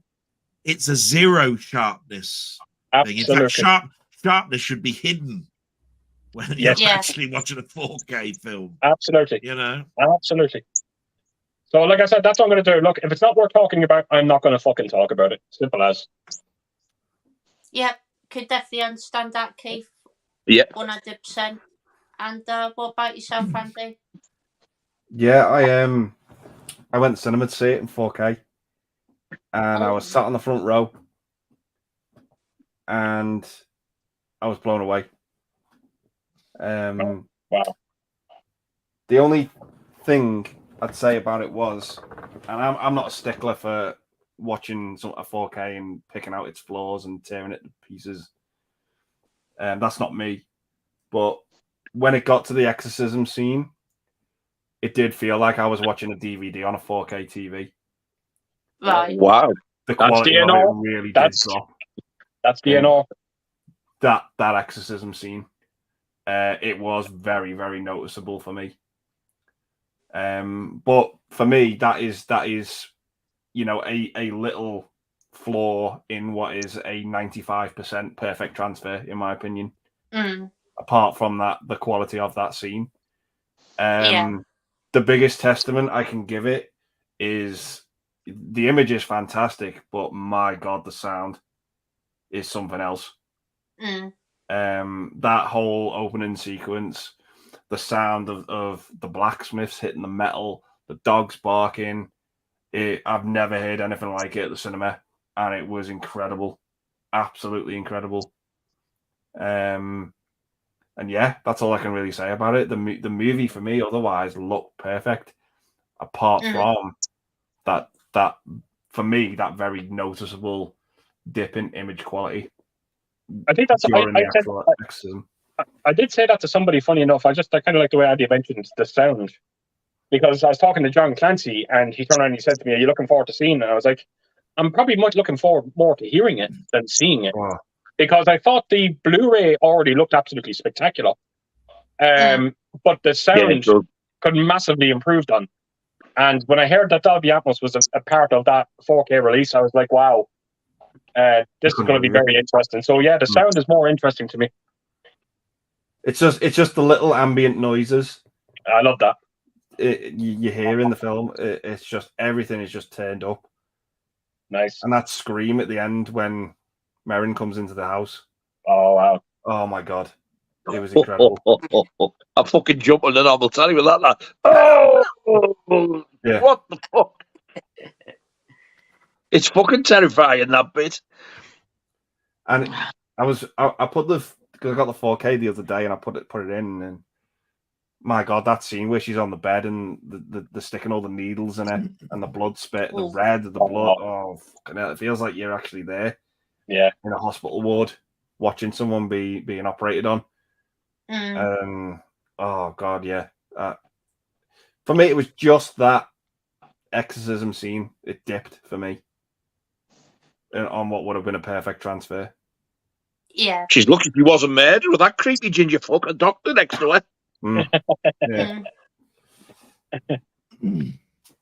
Awesome stuff, Andy. Really glad you enjoyed it in 4K. And what about yourself, Jordan? The last time I watched it was a couple of weeks ago on Blu-ray, mate. I didn't pick the 4K up, I'm afraid. But I remember watching the Blu-ray going, this could do with an upgrade. It wasn't the best transfer, to be honest, from what I remember. But no worries, Jordan. I'll be back in a minute, Scott. I'm just going to the toilet. You just carry on. Yeah, no worries, Jordan. I will just say this. Nostalgia is great because it allows us to look back at things. But I just think to myself that some people can't go back and remember how it was back then. They look at it with a 2023 eye on a 1973 film, and that to me is a sad thing. Because I tell you what would these people now on the internet, if we gave them the VHS version, which was pan and scan, not widescreen, be complaining about? They'd have a fucking heart attack. They'd turn around and say, "What's this shit? Why is all the heads oval? Why is they'd have a field day?" And I just think to myself, fucking watch the film. I'm sorry, that's it just annoys me. Someone actually told me, and I haven't, like, bear in mind now, I have not seen the transfer. But even when this person said it to me, I was like, well, that's kind of bullshit anyway. Someone turned around and says to me, it is hands down the worst 4K transfer this year. And I kind of just looked at him and I went, that's absolute bullshit. I just prayed, I said, that's bullshit. I said, I'm sorry. Have you seen 3 films this year or what? Is that where you yeah. I'm sorry, but if there's one scene in it that doesn't look as good, I presume, just by the way I was talking to this person, it just sounded like there was one scene in the movie that's his favorite scene and it didn't look its best. And all of a sudden he shot over the entire transfer just because of a fucking 1 minute scene. So it's, yeah. I'm kind of, you know, it's weird. I haven't even watched the movie on 4K, and I wish I was fucking done with it already. I'm kind of just sick of hearing people complaining about it at this point. Yeah. And don't bear in mind, I could end up putting a review next week, and I could be complaining about it. I don't know. I'll see soon enough. I was just thinking about Nigel's. Then I was thinking, hey, we could add a 6th disc in now, say the Pan and Scan 1973 version, right? And you put that disc in, and you go, "What the fuck am I watching?" That's how we watch. Hey, they want to see the fucking copy of a copy of a copy of a copy of the asshole, the fucker, where it kept flashing black and white. It'd been better looking if it was filmed under a fucking swamp. It was terrible, the one I saw. And we loved it. But that new 4K, for me, I can't fault it. It's good. It's good. Awesome stuff, Nigel. And the beginning title, when it comes up, The Exorcist, I was like, oh, fuck me, where's my sunglasses? It really, really was. You could see the difference. It was like as though somebody's like got a fucking ruler and painted it on the screen. It was just absolutely outstanding. Awesome stuff, Nigel. And we'll go through a few more comments and think about wrapping the stream up soon. We got Matt Chats here saying, Michael acted, directed with the Firstborn film. Has anyone seen his Up series? Absolutely brilliant documentaries following the lives of a group of people from age 7 onwards. Amazing stuff. I haven't seen those, but I've heard they're actually really good, to be fair, so I wouldn't mind watching them at some point, to be fair. What about yourself, Nigel? I haven't seen fucking much tonight, have I? No. I've seen The Exorcist. That's about it. Yeah. It's been great. Nigel. But shut the fucker up. I couldn't get away with you anyway, you cunt. What about yourself, Delboy? Actually, that was asked a couple of weeks ago, and I actually purposely wrote it down to look for it. And I still haven't done that just because of revision and all that sort of stuff. So I will make a purpose of doing that because I usually generally like those types of documentary type films. So so the answer is I haven't seen it. Move on. Next. No worries, Delboy. What about yourself, Keith? No, I never heard of it. No, never. No, I haven't. No worries, Keith. What about yourself, Andy? I've seen bits and bobs of that series. There was one I think I saw which actually quite sad because it follows people, I think, from the age of 7, and then it comes back to them every 7 years. Yeah, I think so. Yeah. There was one where it was like they were talking to this kid and they were asking like what does he want to be when he grows up, and he was saying like I want to do this, I want to do that, and then I think about maybe 2 times that they went back to him, like 14 years later, he was like homeless. Oh, and it was like really fucking sad and depressing to watch, but it's like fascinating stuff. But I've never actually seen it like in full. But like that's really my only memory of it. Yeah.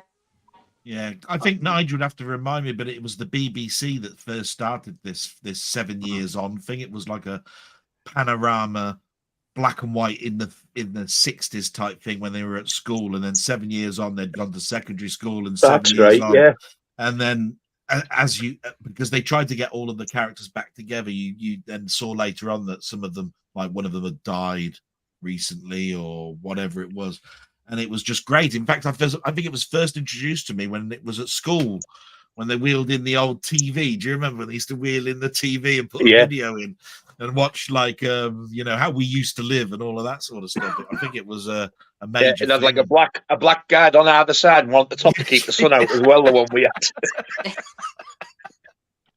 Yeah, look at this telly, it's the shit. I'm sure the tapes were fucking V2000 at the time as well. They were like that. Yeah, they were great big buttons like this. Can you go and get the teacher next door and ask him if he'll come in to give me a hand to put this fucking videotape in? Like putting a bed in. Awesome stuff there, Andy. What about yourself, Jordan? I haven't seen it, mate. Sounds interesting, but I haven't seen it. I haven't even heard of it. No worries, Jordan. And we've got I'm not the only thick one. I'm the thickest one here. I'll tell you that now. I've never heard of fuck all, and you are all going, "Oh well, I've seen it. I've heard of it." And I'm going, "What the fuck's this?" Yeah. That's why I keep mean- referring to you. So Nigel will remind you here because I'm thick as shit. And we've got Carl from Colin09. Hi, Carl, mate. Hey, Carl. Hey, He Carl. says, evening, guys. Sorry I'm 30 odd minutes behind, but now no need to apologise. It's good to see you here, mate. And Liam says the screen went stale after the second one for him. That's fair enough, mate. That's a fair comment. And Alex saying screen 3 is the weakest one in his opinion, but he likes 4. I like Do you them know all, when to I be watched 3 last week? I thought, fuck me. I think that's the most I've ever enjoyed it. I think it's overtook 5 for me now. fair. Yeah, it's a good film, to be fair. I do like the third one quite a lot. 3 for me has the scariest moment out of the whole series. Oh, What's in? you can tell me later which bit it is. It's that scene where like she's having the nightmare about her mother. Oh yes, Walking out the Yeah, woods. oh, it's eerie as fuck. That's fucking creepy. That is creepy. Yeah. I think Scream 4 has got one of the best killers overall. I agree. Yeah, I don't want to say it is in case of spoiler for people, but I think the performance is great. It was revealed. I agree. I love the. I think the standoff is great at the end of it. It's. I thought it was. I think, as a matter of fact, it's probably one of the best standoffs I've seen. Bar the first one. I don't know. There's something about the ending of it. I just love it. I do. I love the way they implemented the first movie into that story as well. No, I enjoyed it. It does have its flaws. Of course, it does. Mainly the stab cast. Yeah. There was a great moment I noticed in 5 that was carried over from 4 when that cop makes the lemon squares, and then they're on the table in the 5th movie. Fucking hell! Yeah. I don't fucking remember that at all. She No, like I makes, don't. she says like, "Oh, I've made these like lemon squares," Yeah, that's right. and Gail walks past and she's like, "Oh, I'm not having one of them." And then in the 5th movie, when they're in the police department, they're like on the table, and I was like, "That's a really clever callback." Wow. That's nice. Wow. Yeah. Wow. If you watch, I still think it is a shame that that's Craven didn't finish his next trilogy off. Yeah. Yeah, I agree. That is a damn shame. And Liam says will always be about one. Yeah, it is my favourite, to be fair. I think it's a lot of people's favourites. And we got Alex saying it's still one of the most solid film series. I do agree there. Yes. Well done, Scott. No, I tell you one thing. Talking about being solid though, Jesus, I tell you one thing. I went to see that Saw X, and me and Nigel were doing nothing but complaining about that movie. It was fucking incredible. It's great, wow! I fucking didn't expect that from you. It was fucking incredible. I loved it from start to finish. Yeah. The way that they handled that story was absolute genius. They really done a flip on it. You know, you're rooting for Jigsaw in this movie because the people that he has in his traps, they're that fucking low scumbags. Like, you know, and it works so well. I fucking, and I never thought I'd say this about a Saw movie, but there's a bit of heart to it. There is actually a bit of heart to it, and you'll know when you see Tobin Bell in it. He is absolutely incredible in the movie. It's hands down his best performance in a Saw movie. Fucking hell!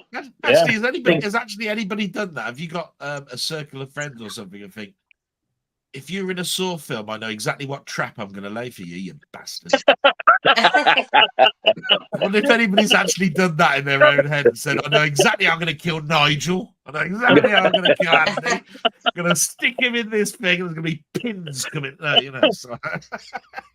One of the... He was a pretty thick bastard who thought of half of those fucking contraptions up. One of the characters in Saw X for me is like literally one of the most vile characters I've ever seen in a movie. The main leader of the cat. I absolutely hated that character so much. Yeah.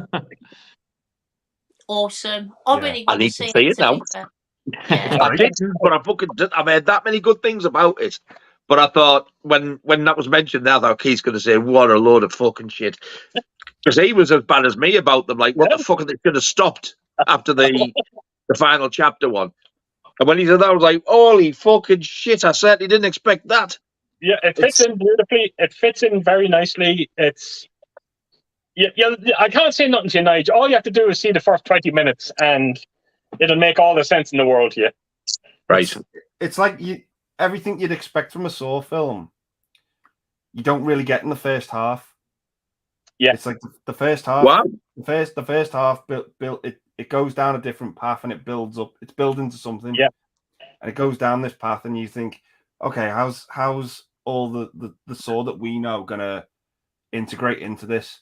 And then something happens. And it does.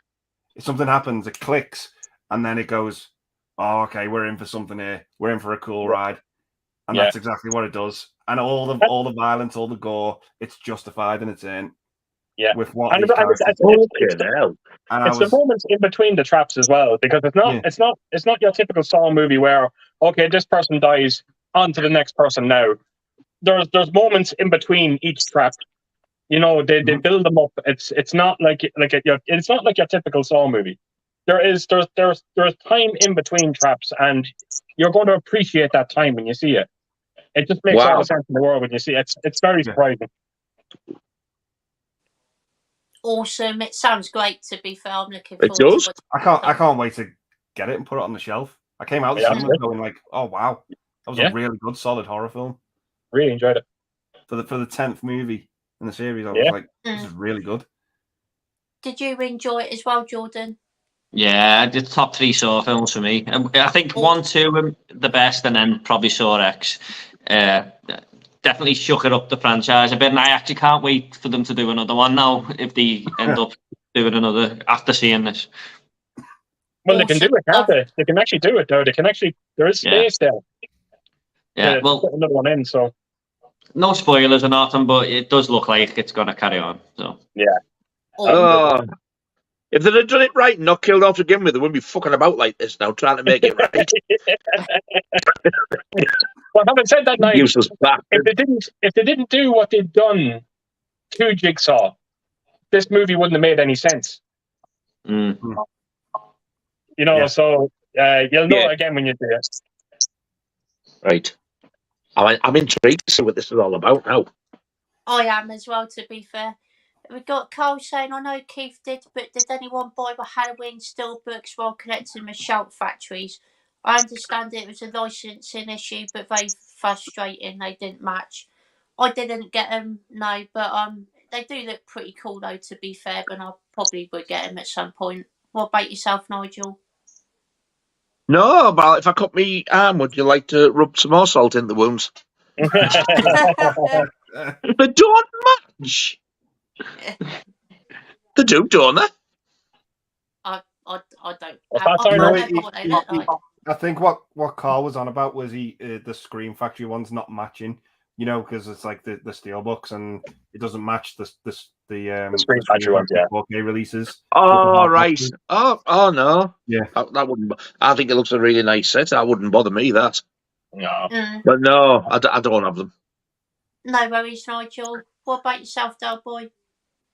Well, I've got the Halloween steelbooks. You know, I've got that tin set. So right. He whipped them out earlier on. He did, yeah. And then he showed us the film. Yeah. Awesome stuff, Delboy. What about yourself, Andy? Yeah, I got the just the standard US Amory with the slip. I really regret it now because that set looks amazing. Yeah, because I know you're regretting it because you have nearly all of them box sets. Yeah. I got all the Scream Factory ones, and I've just got like the standard Amory for that new trilogy just stood next to it. But oh my god, that tin set looks like just the artwork on it and the colors really work.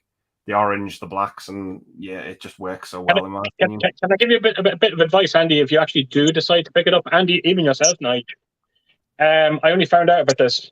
If you can get the American version of it, apparently the steelbooks they have a high gloss finish on them, where we only get a matte finish on ours. Yeah. And apparently they look I've heard something about that. Yeah, they look 100 times better. Apparently the steelbooks. So just bear in mind if you do decide. It's the risk of getting it over here in one piece, isn't it? That's it. Bear in mind I had to send mine back as well. Yeah, I saw that. Yeah, Damaged. Oh, someone took a hammer to it. Oh fuck! Did you get the American one, Keith? No, I look. I'm not going to lie. If I knew about it, I think I would have. Yeah. Wow. What about yourself, Jordan?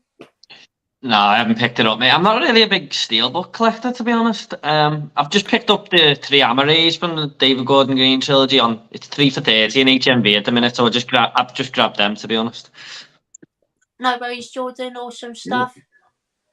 And Liam says that he's got to go. No worries, Liam. It was great to have you in the chat, mate. And, see you later, Liam, from work. Indeed. And do we final comment of the night? We've got Carl from Collie09 saying, anyone going to watch Five Nights at Freddy's next week? It's out next week, is it? I didn't even realise it was that close, to be fair. No, I'm not too interested, to be honest. It doesn't really look like my sort of thing. I'm not a fan of the games either, to be honest, so it just doesn't really interest me, to be honest. What about yourself, Nigel? I might watch it at some point, but I'm not going to go to the cinema to see it. No. That's fair enough. I might try and, see it elsewhere, and then if I like it, go and get it on physical if it gets one. But if not, then it looks a bit fucking daft, Killer Teddies and all that shit. And that's only going by the little clips of the game I saw before. But I mean, there was some good in the game. There was some like jump things. I was like, fuck that, I wouldn't play that. Yeah. But then they bring the film out. I'm like, oh. So, well, I don't know. I'm curious, but not overly. Yeah, that's fair enough. I could definitely understand that, Nigel. And I think the dog's just fucking farted, the smelly bastard. You shit! You ginger cunt, have you shit? He's tail wagging. No, I can't. That means yes, the dirty, smelly fucking bastard. Doesn't it? Woo! What about yourself, Delboy? How the hell do you follow that? Fucking smelly shit and all this sort of stuff. Probably hot win a lot. A lot of people have been mentioning Five Nights at Freddy's the last couple of weeks, and I only know a little bit about it. The game series and all of that sort of stuff. I'm not gonna go out there and watch it like I'm really excited about it. In fact, I know more about the music in it than I do the film itself, being boppy numbers with lots of gore. That's like a stark difference, between the two. So yes, I will get to watch it. I'm sure I'll probably find it a good popcorn type film, because that's how I'll look at it, like just an entertaining film to watch, not serious. And that's it really for me. If I come away thinking it's genius, which I doubt, great, but I think I'm just going to see it and relax it as an entertaining flick. That'll be for me. That. Yeah, definitely. I can see it doing that for a lot of people, to be fair. What about yourself, Keith? Yeah, I'm not going to lie. I'm not too bothered with it, but I have to tell you, it's a Jason Blum movie, and they're tipping it to do. I think they're saying it's going to open at around 40 million over in the States, which would be an incredible weekend opener for a movie like that. Wow! And I have to tell you, I'm actually happy about it, because say what you want about Jason Blum, some of his movies, but he is keeping horror alive. We're getting a lot of original horror movies because of him and his. And so I'm not particularly interested in the movie, but I hope it does well. Yeah. But I will watch it when it comes out, but I don't have much hope for it. Yeah, that's fair enough. I could definitely understand that. Awesome stuff, Keith. What about yourself, Andy? Yeah, I might check it out. I've never played the games or anything like that, but from the trailers I've seen, it looks watchable. It looks fun in some regard. So yeah, I might check it out. Check it out.